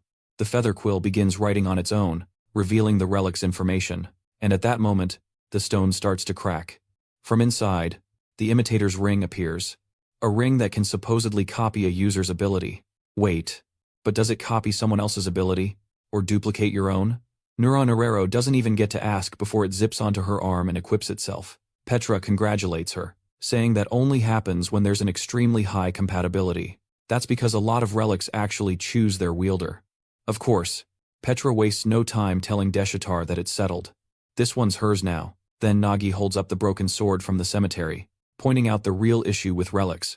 It's already cracking, and repairing these things is incredibly difficult. Petra asks how he wrecked it, and he explains it got banged up fighting the golem. She finds that very strange. Relic 444 is supposed to be super tough. One hit did that. As Desher keeps begging him to sell it, Petra mulls over how Nagi keeps advancing like a level-up Manhwa hero, while she's just stuck. He waves goodbye, thanking them for their help, and his crew walks off, leaving her looking totally shaken. Meanwhile, Racha, sucking her finger, seems to spot something. Back at Twilight's base, Agnesa draws an X on a map, marking the 30th dungeon collapse. At this point, a clear pattern is forming, and they all connect, one way or another, to the Dawn Guild. And following this, Chu knows where the next one will hit. They could intercept, but that means facing those guys head-on. The scene then cuts to that masked dude from Dawn. He says he won't tolerate more failures. The darn Twilight Guild has messed with his plans for too long. So this next operation absolutely must succeed. Nid, beside him, asks why he's so on edge. Yi is already inside that dungeon. It should be a cakewalk. And yup, she's sneaky and dangerous. Nid even calls her a viper. Once she's locked onto a target, she never lets go. Unfortunately, even if Agnesa goes there herself, this might just be her last stand. Speaking of whom, we cut to Agnesa. Who knows Dawn's playbook? They create the problem, then they clean it up. That's why nobody's catching on. But it's obvious they're endangering countless lives. Just then, Nagi appears, asking what she wanted to discuss. She tells him an A-rank dungeon is about to collapse. Nero, and Desitar immediately volunteer. But of course, they get shot down instantly. She says they're still way too weak. And the poor duo just stands there, totally dejected. She's sure they wouldn't survive inside. Nero tries to protest, but just being near Agnesa, she can feel the massive power gap in the air. The pressure alone is enough to shut them up completely. Nagi, however, asks why they were called if it's so dangerous. Agnes explains. Indeed, Nine's team will handle the A-rank dungeon, but there's another one perfect for his crew. It's a huge underground labyrinth called the Ant Nest, and she wants the three of them to go clear it out. She's really betting on this little trio. Seriously, one's a porter. The squad isn't exactly stacked, but she simply says, this time, Nagi will lead the group. He tries protesting, saying that's impossible. He's just a porter. But she says when he joined Twilight, it wasn't for his carrying skills. It was because he is an adventurer, and that's why, for this dungeon, he will be in charge and ensure the mission is completed. This is the first time our boy is taking the lead. The problem is, what's waiting down there is beyond anything he could imagine. Right outside that very dungeon, a knight is seen fleeing in a total panic. And, holy smokes, he takes a massive spear right through the chest. He looks back, utterly stunned, wondering how this place was ever classified as rank C. That creature, at minimum, belongs in an A-rank dungeon. And because of that, his entire party got wiped out. Then we see the Shady Witch, excited for Agnes's arrival. Wait, if Nagi's going there and she's waiting, then where's the other one? Or are there two different people now? This world is full of well-drawn ladies. Apparently, back at Twilight, Nagi is feeling the pressure. After all, a gold ranker should be leading this team. Not him, but she tells him not to sweat it. She taught him everything he needs, and it will all be fine. He argues that even for a C-rank dungeon, there's still a chance of failure. She agrees, but says it's normal. These dungeons are usually cleared by multiple groups working together, so while they're going in as a trio, other teams will be helping. Besides, he basically soloed an entire labyrinth, a true level-up Manhwa moment, so she trusts him. He was her personal pick, and now she needs him to believe in himself, too. On top of that, she knows someone will be in that dungeon, the perfect support for him. Nagi says he gets it, but he's still worried. It's an ant nest, and he knows what kind of problems they usually cause. They both agree, the big issue is exploration. Obviously, an ant nest is a maze with dozens of paths. Without a professional scout, it's nearly impossible to clear. Agnes says she is aware. She's been looking for a pro explorer, even trying to hire a mercenary. The problem is, none of them seem reliable. Cut to Petra, who's wondering what being an adventurer even means now. A group of raccoon-themed explorers appears. The one on the left is a Walmart Deshitar. The one in the middle is a Petra from AliExpress. And the right one is basically a stone from Temu. Apparently, they're Petra's old friends. They say they haven't seen her since school. She's about to say, it's nice they joined a guild, but the leader cuts her off, asking since when they got so casual. Sure, they were school friends. But now Petra is just a white-ranked adventurer, and they'd better take note. This girl here already hit silver. She flaunts her stats. telling Petra to get it. No matter how good her grades were back in school, today, she's struggling to make ends meet. Petra stands there awkwardly, admitting she's not much of an adventurer. The girl then flips her hair and walks off, saying they'll talk another time. Rasha shows up and asks who those people were. Petra explains they were classmates. Turns out she went to an explorer's academy, and there's a rumor there. Mediocre explorers eventually become inspectors. That's where the bullying starts. Talented people raid dungeons. Those without talent are stuck behind desks. That's why inspectors are seen as failures. People who lacked the heart to become real adventurers. Rasha says she's a textbook example of that. She used to dream about being an adventurer, but when she realized she had no talent, she settled for being an inspector. She points out that Petra isn't like that. She could absolutely be an adventurer. That's why it's weird to see her stuck as an inspector. Petra explains her grandfather is completely against it. Rasha figures he's a strict guy, but Petra says no. He's a total crybaby who begged her not to go. That's when Rasha realizes this was never Petra's choice. She gently asks her to be honest with herself. What does she really want, after all? She's read some of the things Petra has been writing. Petra instantly gets flustered and tells her to stop. But Rasha says she feels the same. She saw how Petra looked at that backpacker Nagi. It was obvious. Like her eyes screamed, she wanted to be in a level-up manhwa, too. In the next scene, Petra wanders alone through the quiet streets, remembering when she told her grandfather her biggest dream was to become an adventurer. But hold on. I don't get it. That guy with the stone head. Is he a statue or what? I'm a little confused. The truth is, no matter how badly Petra wanted to be an adventurer, she also wanted to help her grandfather. After all, he was the one who raised her when her parents died. The problem is, this was the only dream she ever had, and maybe she shouldn't have given up on it so easily. Rasha straight up tells her she's being an idiot. Her grandfather might want her to live a safe, stable life, but what he really wants is for her to be happy doing what she loves. Now, in front of the door, Petra's wondering if Rasha was right, and when she steps inside, she announces she's taking the adventurer exam. She wants to change careers and stop being an inspector. The old man says he only has until his tea gets cold. And besides, this isn't worth it. She should stick with inspection.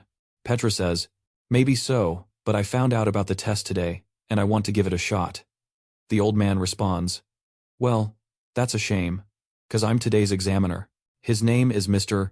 Pot, but she can call him the adventurer killer. Of course, he gave himself that name, and earned it. Not because he ruins people's lives, but because he's a professional dream crusher.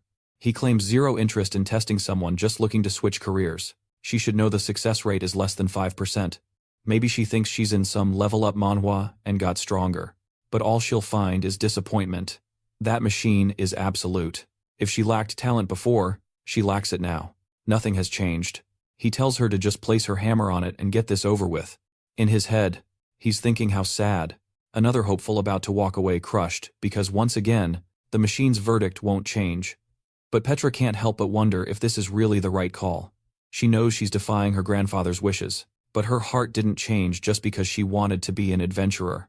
This isn't even her only dream. She remembers asking Nagi why he kept risking his life in dungeons as a porter. He replied, like it was nothing, because someone has to do it. It sounded so casual, so detached, but she understood what he meant. Entering a dungeon without Ether's protection was like stepping into fire, and yet, he still chose to make a difference. She felt ashamed. Ashamed of doing nothing while having natural talent. At that moment, there's a knock at the door. Outside, Rash is waiting. She says, it's kind of ironic. Petra went for the retest, and was in there less than 30 minutes. So, obviously, the result is what you'd expect. But then, she notices a little golden badge in Petra's hand. Petra walks past her without saying a word, while Rasha just mutters that it's a shame.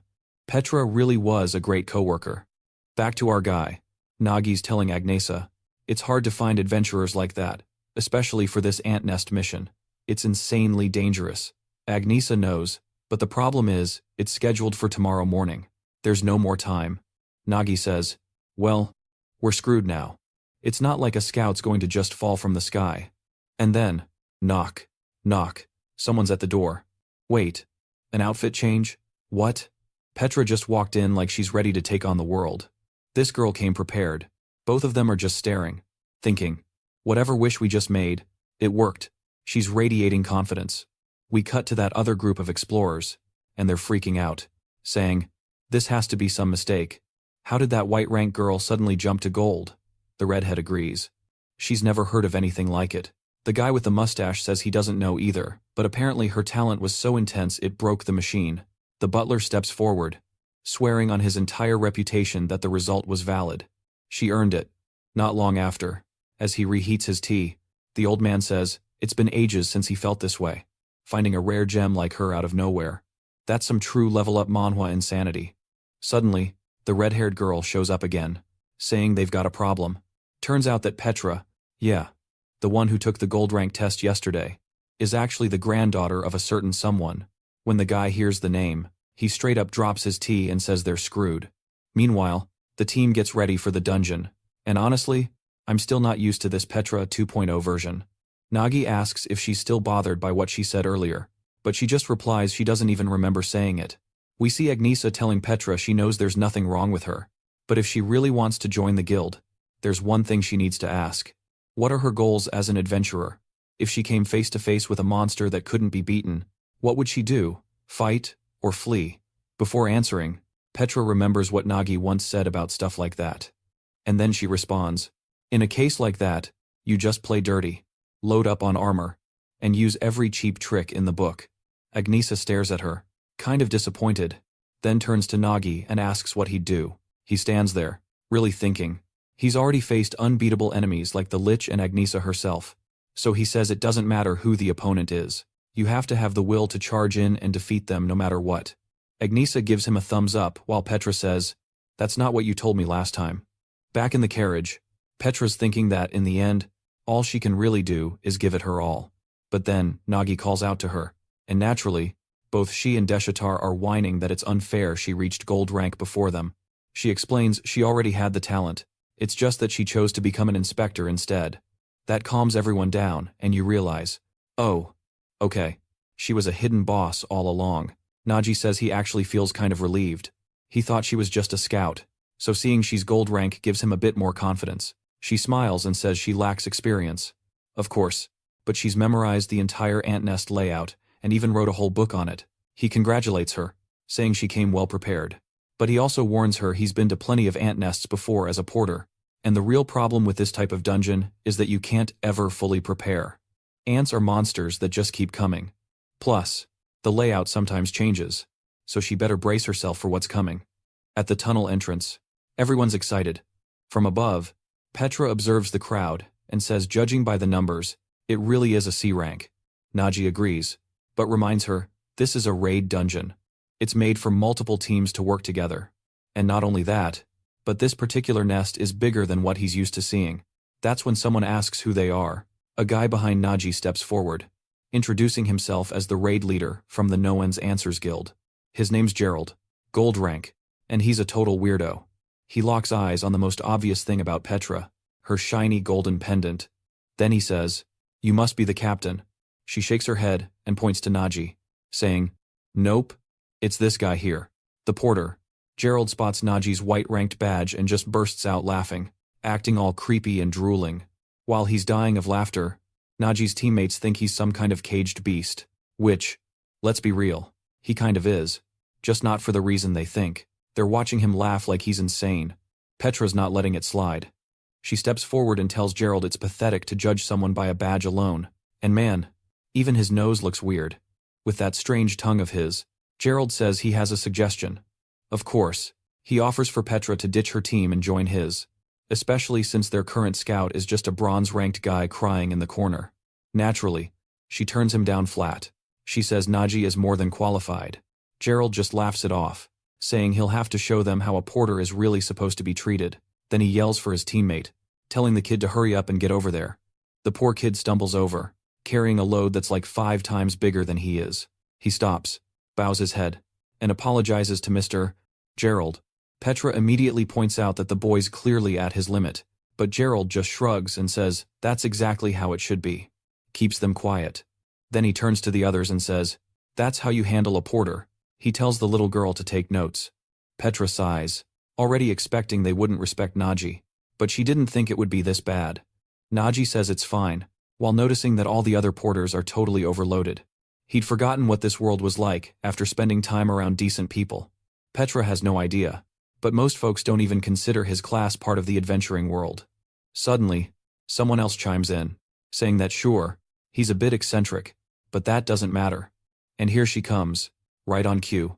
Another flashy, over-the-top type. These guys are practically drooling over Ms. Johanna. She smiles and says not to worry. Things will be easy now that she's here. Yeah. She's feeling herself a bit too much. She's a bronze-ranked priestess acting like a level-up Manhwa heroine. Naturally, all the fools around her are falling all over themselves for her. Gee. Wonder why. She turns to Nagi and says he should be grateful she's there, or else their team would have already failed. Then she strikes a little pose and tells him to hurry up. She's sure this is going to be a delicious little adventure. Right? You already know this is going to be a disaster. And on her shoulder sits a little snake. Yeah. Clearly the one who's going to screw everything up. Nagi immediately notices the thing on her back. He feels something's off. And Petra asks, "What's wrong?" he says. "It's nothing. Just a bad feeling. For now, they'll stick with the group as they were told." And so begins the descent into the ant nest. Completely different from other dungeons. Adventurers call this place the Mouth of Hell. Like something from a grim level-up manhwa. The monsters just swarm non-stop. When they met the main raid group, Nagi thought for a second they'd caught a break. His inexperienced team would have struggled alone. But not even 30 minutes in, he realized these were the adventurers you only hear about in cautionary tales. His teammates asked what he meant. But come on, it was painfully obvious. These are the reckless types who ruin every single dungeon. Dungeon, monster, or trap. It doesn't matter. They just bulldoze forward, swinging at everything. No tactics, no coordination, just brute force. Naturally, it wrecks the whole formation. Then there's the second type, the stubborn mule. No matter the hints or warnings, they keep making the same boneheaded mistakes. One of the big guys, with cheeks puffed out, snaps that they're the main group, telling everyone else to stop acting like they're in charge. But obviously, they keep getting lost and wondering why it's a maze. And finally, the last type, the flirts. More into romance than survival. Johanna is right there, making eyes at some clown with a smug look. The absolute worst kind of party members. The ones who think they're in a fantasy dating sim, not a death trap. Nagi got it. This group had every ingredient for an epic fail. Ant dungeons respawn regularly. When adventurers come through and wipe the slate clean, the ants just repopulate. Clearing it is more cleanup than total extermination. And that's probably why this group is all about speed. Rushing through instead of being careful. The problem is, the faster they move, the more the exhausted porters get left behind. If the porters go down, these guys have to haul their own gear. And they'll be way less effective. But they don't give a damn. Nagi asks one if they want help, but the guy waves him off, saying he's used to it, so don't worry. Still, Nagi offers to store their bags, but they refuse. This is their job, and they won't give it up. The issue for our boy now is that he's more worried about these so-called adventurers who are about to get everyone killed. Suddenly, one of them stops and yells, "What the hell is everyone doing?" He screams at the others to move their useless selves. Petra steps up, telling him that's not how you clear a dungeon. The porters are exhausted, but he just scoffs that porters are a disgrace to adventurers. She was feeling sympathetic since her own leader used to be one. That's when the guy pulls out a money pouch to prove how worthless they are. He throws 10 coins on the ground, saying whoever brings them back first gets to keep them. Petra tries warning them, but the poor porters bolt for the coins, yelling it's more than a day's pay. The instant one of the kids touches a coin, though, a swarm of ants rushes in from all sides. The kid turns around, terrified, but at least Gerald actually does something, drawing his sword and slashing through them all. He saved the kid, and sort of. The boy didn't die. Nagi admits the guy's got a trash personality but has skills. Yeah, he's got them. Still, that doesn't excuse using a poor porter as bait. Even though Gerald wiped out the enemy, the kid's foot was hurt. Porters don't usually wear armor, since their job is carrying supplies, not fighting. To make it worse, even with a healer in the party, it's not like she's going to notice someone like him. Nagi speaks up, saying the kid could have died and asks if this is how they always operate. Gerald snaps at him to stop defending his kind. He says, "This is business. They're getting paid, and I handed out a bonus." He turns to the injured kid and asks if he's upset. The boy says no. He's actually happy. Then Gerald gets in Nagi's face and tells him to get it straight. That's how you treat a porter. Just because he's a party leader now doesn't mean a thing has changed. The mustache guy jumps in, saying the mood's getting gloomy. So why not use this argument to split up and cover different areas? There are 3 zones ahead. How about letting Maggie's group handle one while they take care of the rest? Maggie thinks, hey, not a bad idea. The problem is, guys like this rarely let you leave without strings attached. Still, anything's better, so they sort of agree. Cut to Zone 1. They're rappelling down a rope.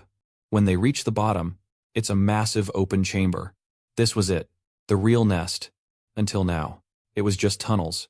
Meanwhile, back with the others, they're laughing, saying that gold-ranked idiot doesn't know the area should be avoided. All they have to do is wait for those chumps to attract the monsters, and their dungeon path will be a breeze. They have no idea. They just sent the group straight into a death trap. And yeah, looks like Petra didn't know either. Or maybe it just hit her. She screams, a monster swarm is coming. She thinks it's coming from below. But nope. The creatures are descending from above. Nagi's standing there, still not understanding why Agnesa made him captain. A porter like him was a joke. But if this role was given to him, he was going to live up to it. He tells everyone, get ready for battle. He charges in first, ordering Nero and Desitar to cover the flanks. The first attack comes in. He knows the ant's strength is its quick stabbing legs. But he's used to Agnes's speed. This is nothing. He dodges the first blows and circles behind one, stabbing it right in the gut. Being a porter, he's seen countless monsters' weak points. After all, once the adventurers do the killing, it's the porter who has to examine the body. Over time, you learn where weak spots are. He lands a clean slash and charges the next 2. He also knew ants used pheromones to communicate. That's why he threw some stinky mushrooms to mess with their scent trails and coordination. Nero compliments him, saying the captain's on point. But now it's her turn. She charges in with her Nan punch and sends 4 of them flying. That's when we finally see how that copycat ability works. When she uses her skill, the creature mirrors it right after. Deshadar says he's not getting left behind, and charges with a swarm of golems. Up on top of the creatures, Nagi can't help thinking how much easier life is for those who use ether. There's no need for analysis or hesitation. Even so, he tells everyone to be careful and not to waste too much energy. Then suddenly, the ground shakes, and he wonders what kind of tremor it is. He tells Petra to use her ability and figure out where it's coming from. The poor thing's frozen, trying to focus, mumbling about school lessons. But the second an ant charges them, she panics, starts crying, and bolts. Nagi realizes that in the end, she really is inexperienced. The fight's turning into chaos. Normally, the explorer is supposed to call out monster positions. Now their firepower is stuck on the other side. Nero is trying to recharge her ether, and Deshadar is out of summons. While blocking, all Nagi can think is that he's supposed to be the captain, but he's barely managing to hold this battlefield together. Being on the front line is a whole different story than watching with a backpack. And for all the criticism he threw at those 3 saboteurs, the truth is, a weak party is the worst thing in a dungeon. This isn't some level-up manhwa. In the end, those guys weren't the burden, they were. But then someone behind them yells for everyone to get down, unless they've got a death wish. The guy whips out a fishing rod, unleashing a lightning slash that cuts through everything. Wait. What? That guy's a white rank swordsman. Aren't white ranks supposed to be weak? Apparently, he's one of the people Agnesa mentioned. Oh. Yeah. She did say, right? That someone would show up to help. Next, at the Twilight base, Nines asks Agnesa if it's true she sent the newbie to that guy. She casually confirms it. Yep. She sent them all to be trained by Mr. Poo-Poo. Clearly, this isn't great news, because the 2 immediately call her a demon. Those poor kids just became adventurers. They'll never survive the guild's perv. Guys, he's one of your own. Back with Nagi, who's still baffled, asking who this dude even is. He's never heard of a swordsman rank like that, either. Petra frantically asks Magi if he saw that. The guy just cleared them out without a single special ability. Magi deadpans. Of course, I saw it. He wiped them all out with just a stick. Peiwu then asks why they're all frozen. He's here. He helped. Just like Agnesa wanted. That jogs Nagi's memory of her saying she found the perfect support for him. He'd asked who, but she just said he'd know the personality when he saw it. Nagi blurts out, "Are you the guy with the personal issues?" To which Peiwu sighs that Agnesa's description is a bit harsh. Dashar and Nero then murmur that he looks awfully familiar. Oh. Wait. He's the crook who mugged them on the street. That bald-headed jerk even claims he has a common face. Could have been anyone, he says, telling them to drop it. He's here to assist the rookies, per Agnesa's request. Still, he's clearly disgusted, saying the Twilight Guild's new recruits are absolute trash. Nagi tries to de-escalate, but Piwu steamrolls on. He says even if their firepower wasn't pathetic, they blew all their ether before finishing off a few weaklings. Now they're nothing but dead weight. It was painful to watch how amateurish and sloppy they were. They didn't even see they were walking into a death spiral. A bizarre phenomenon where ants follow each other in a loop, non-stop. It's caused by the pheromones they secrete. One ant makes a wrong turn. The pheromone trails cross. And boom, they're trapped in an endless circle. They literally march until they collapse from pure exhaustion. Now, he's sure those guys from before knew this. That's why they led your group that way. The second the spiral shifted toward them, those scumbags had a wide open path to just advance freely. The team gasps that those guys are pure evil, but Piewu cuts in, saying they have it backward. In a dungeon, the worst sin isn't being mean, it's being weak. This isn't a simple level-up manhwa. You were left to suffer because you lacked strength, and if they had actually fought those guys, every last one of them would be dead by now. Nuramiro retorts, there's no way she'd lose to blockheads with zero strategy. But Peiwu just replies that this only proves how strong those people are. If they're just barging ahead with no plan and still alive, that proves they aren't weak. Besides, the two of you standing here are even worse and just as clueless. He then adds that Agnesa told him they had potential, but were far too soft. That's why he was given full permission to train and discipline them as he saw fit. Nero immediately fires back. No, thanks. We're not trusting some weirdo we just met.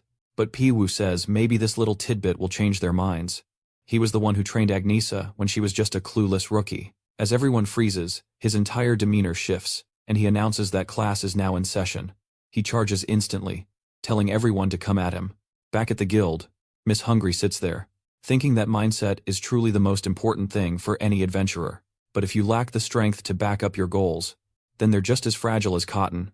She hopes this mission helps them forge the power they need to be true companions. Back in the dungeon, it's pure chaos. Explosions are going off everywhere. Everybody's getting absolutely thrashed from all sides. The poor crew can't believe they're already buckling under the intense pressure. Nero decides she's going all in. She'll unleash her ether and nuke the area. But Peiwu scoffs that her attacks are too straightforward, dodging easily, and then suddenly appearing right beside her. He says that unfortunately, her moves are still way too predictable. Then he whacks her hard in the shin. Her whole leg glows bright red, and he immediately calls out that it's obvious she just learned that skill, given how she uses it like a total newbie. She gives up and snaps. Fine, I was forced into this anyway. Naturally, she summons her brand new, brutal golem. Peiwu compliments her, and Deshitar starts puffing up with pride, only to get smacked in the head with a rod too. Pupa explains a bigger summon slows you down. Then he says it's time for the next lesson. And this attack is headed straight for poor Petra. You know, the one who started this mess. The poor girl. A rope net flies out, trapping her completely. She's all tangled up now, basically a cocoon. Thankfully, it stops there. I was worried things were gonna get weird. Watching this go down, Nagi starts to realize maybe that pupil training stuff wasn't a lie from Agnes after all. He knows his turn is coming, and he's gotta stay sharp. Especially since this guy's range is almost impossible to track. Here comes the first swing. Nagi locks in, focusing everything, refusing to hesitate for even a second. He has to block the tip of that rod. The strike hits his blade's edge, and he tries redirecting it, but it's too late. He still takes the full brunt of the explosion, and then Pupa grins, saying he reacted just as Agnes predicted. If he were a truly talented adventurer, he would have blocked that hit, but unfortunately, someone who relies purely on physical strength is just a well-trained civilian. He was basically a garbage bag, just like that pendant he wears around his neck. Harsh. Yeah. But that was him going easy.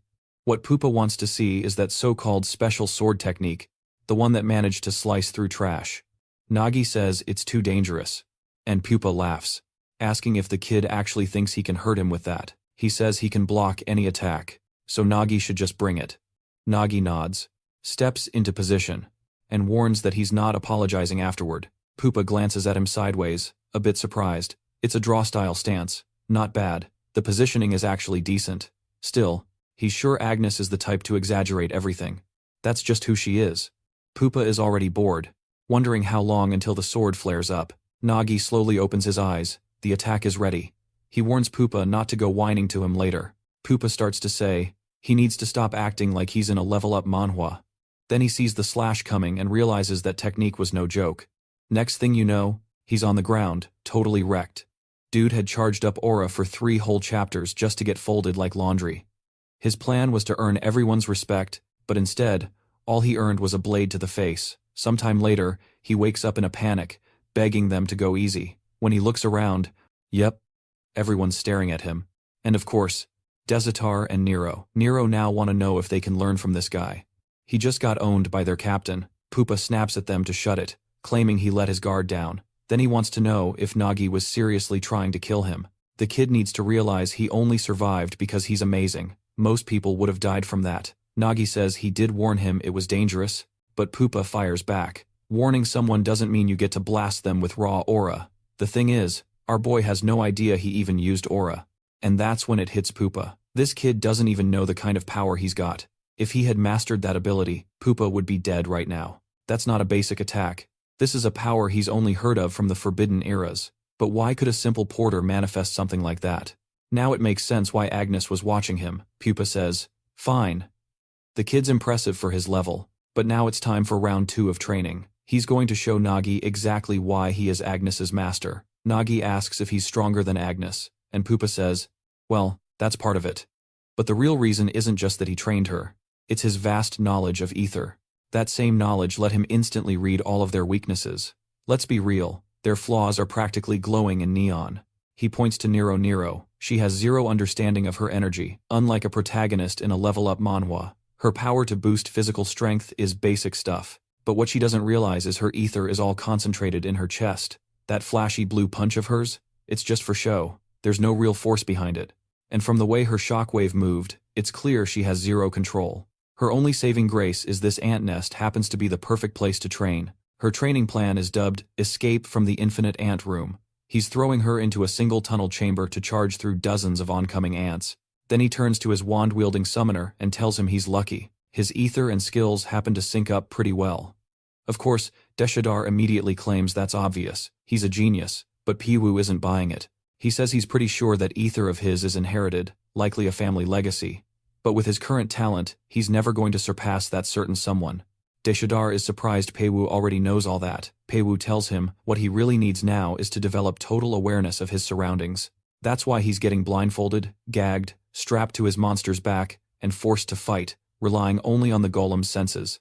And of course, he's dropping him in a zone packed with ants, just to make sure the training actually means something. Then he calls for the coward with her midriff showing. Out of everyone there, her talent came closest to a true high-level adventurer, but at the same time, she was also the most inexperienced and completely clueless. So, he makes it clear they got trapped in that ant swarm because of her screw-up. Even a rookie bronze-rank explorer would have spotted something so obvious. What she clearly needs to develop is intuition. She'll be taken to a pitch-black cave. No sight, no sound. Inside, she must rely purely on her instincts to move. Her objective is to reach the center and find something he's hidden there. But she'd better be careful, because countless sleeping ants are in that cave. The moment she makes a sound, she's toast. Then he turns to the porter kid and lunges. Nagi reacts immediately, drawing his sword to block. Piwu tells him flat out, their training is going to be a fight. A real one.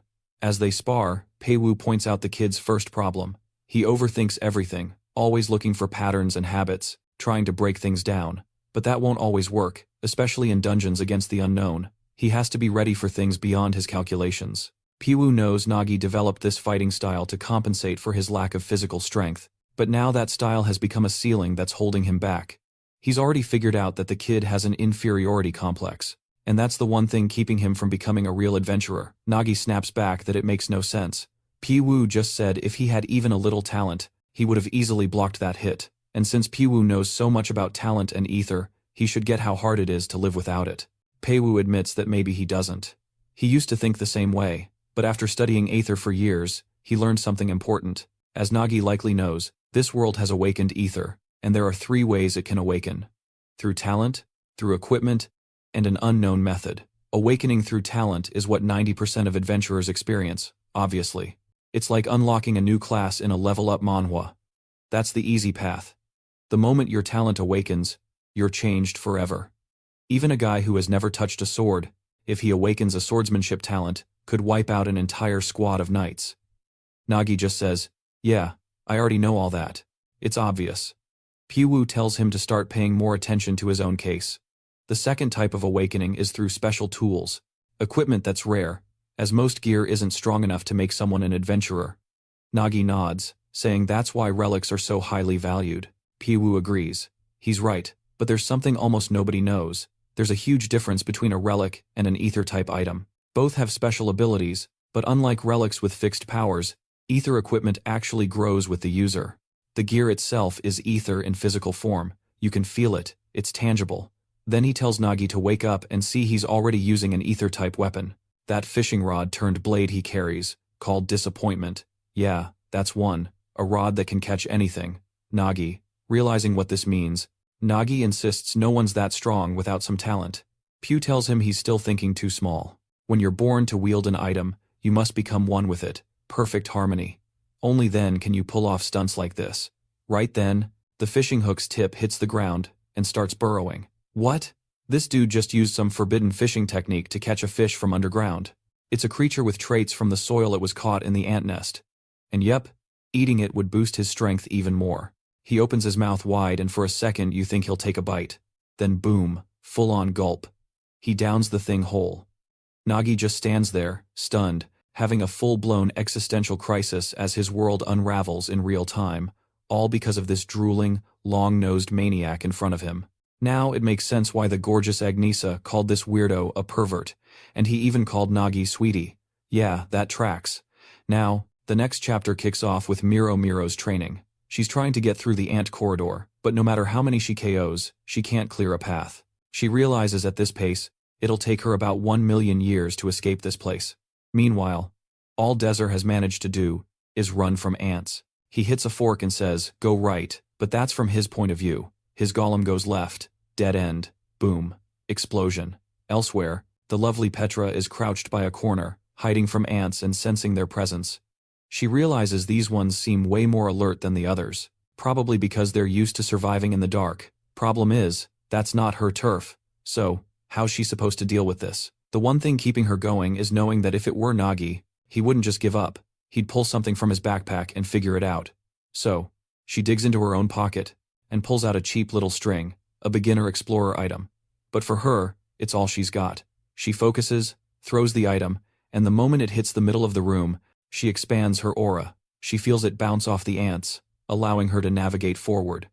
Glowing and graceful, she slips right through the swarm, completely unbothered. Meanwhile, back with Nagi, he's getting body slammed into the floor, calling this training as being generous. This is a one-sided beatdown. Pyu casually says, yep, a lesson.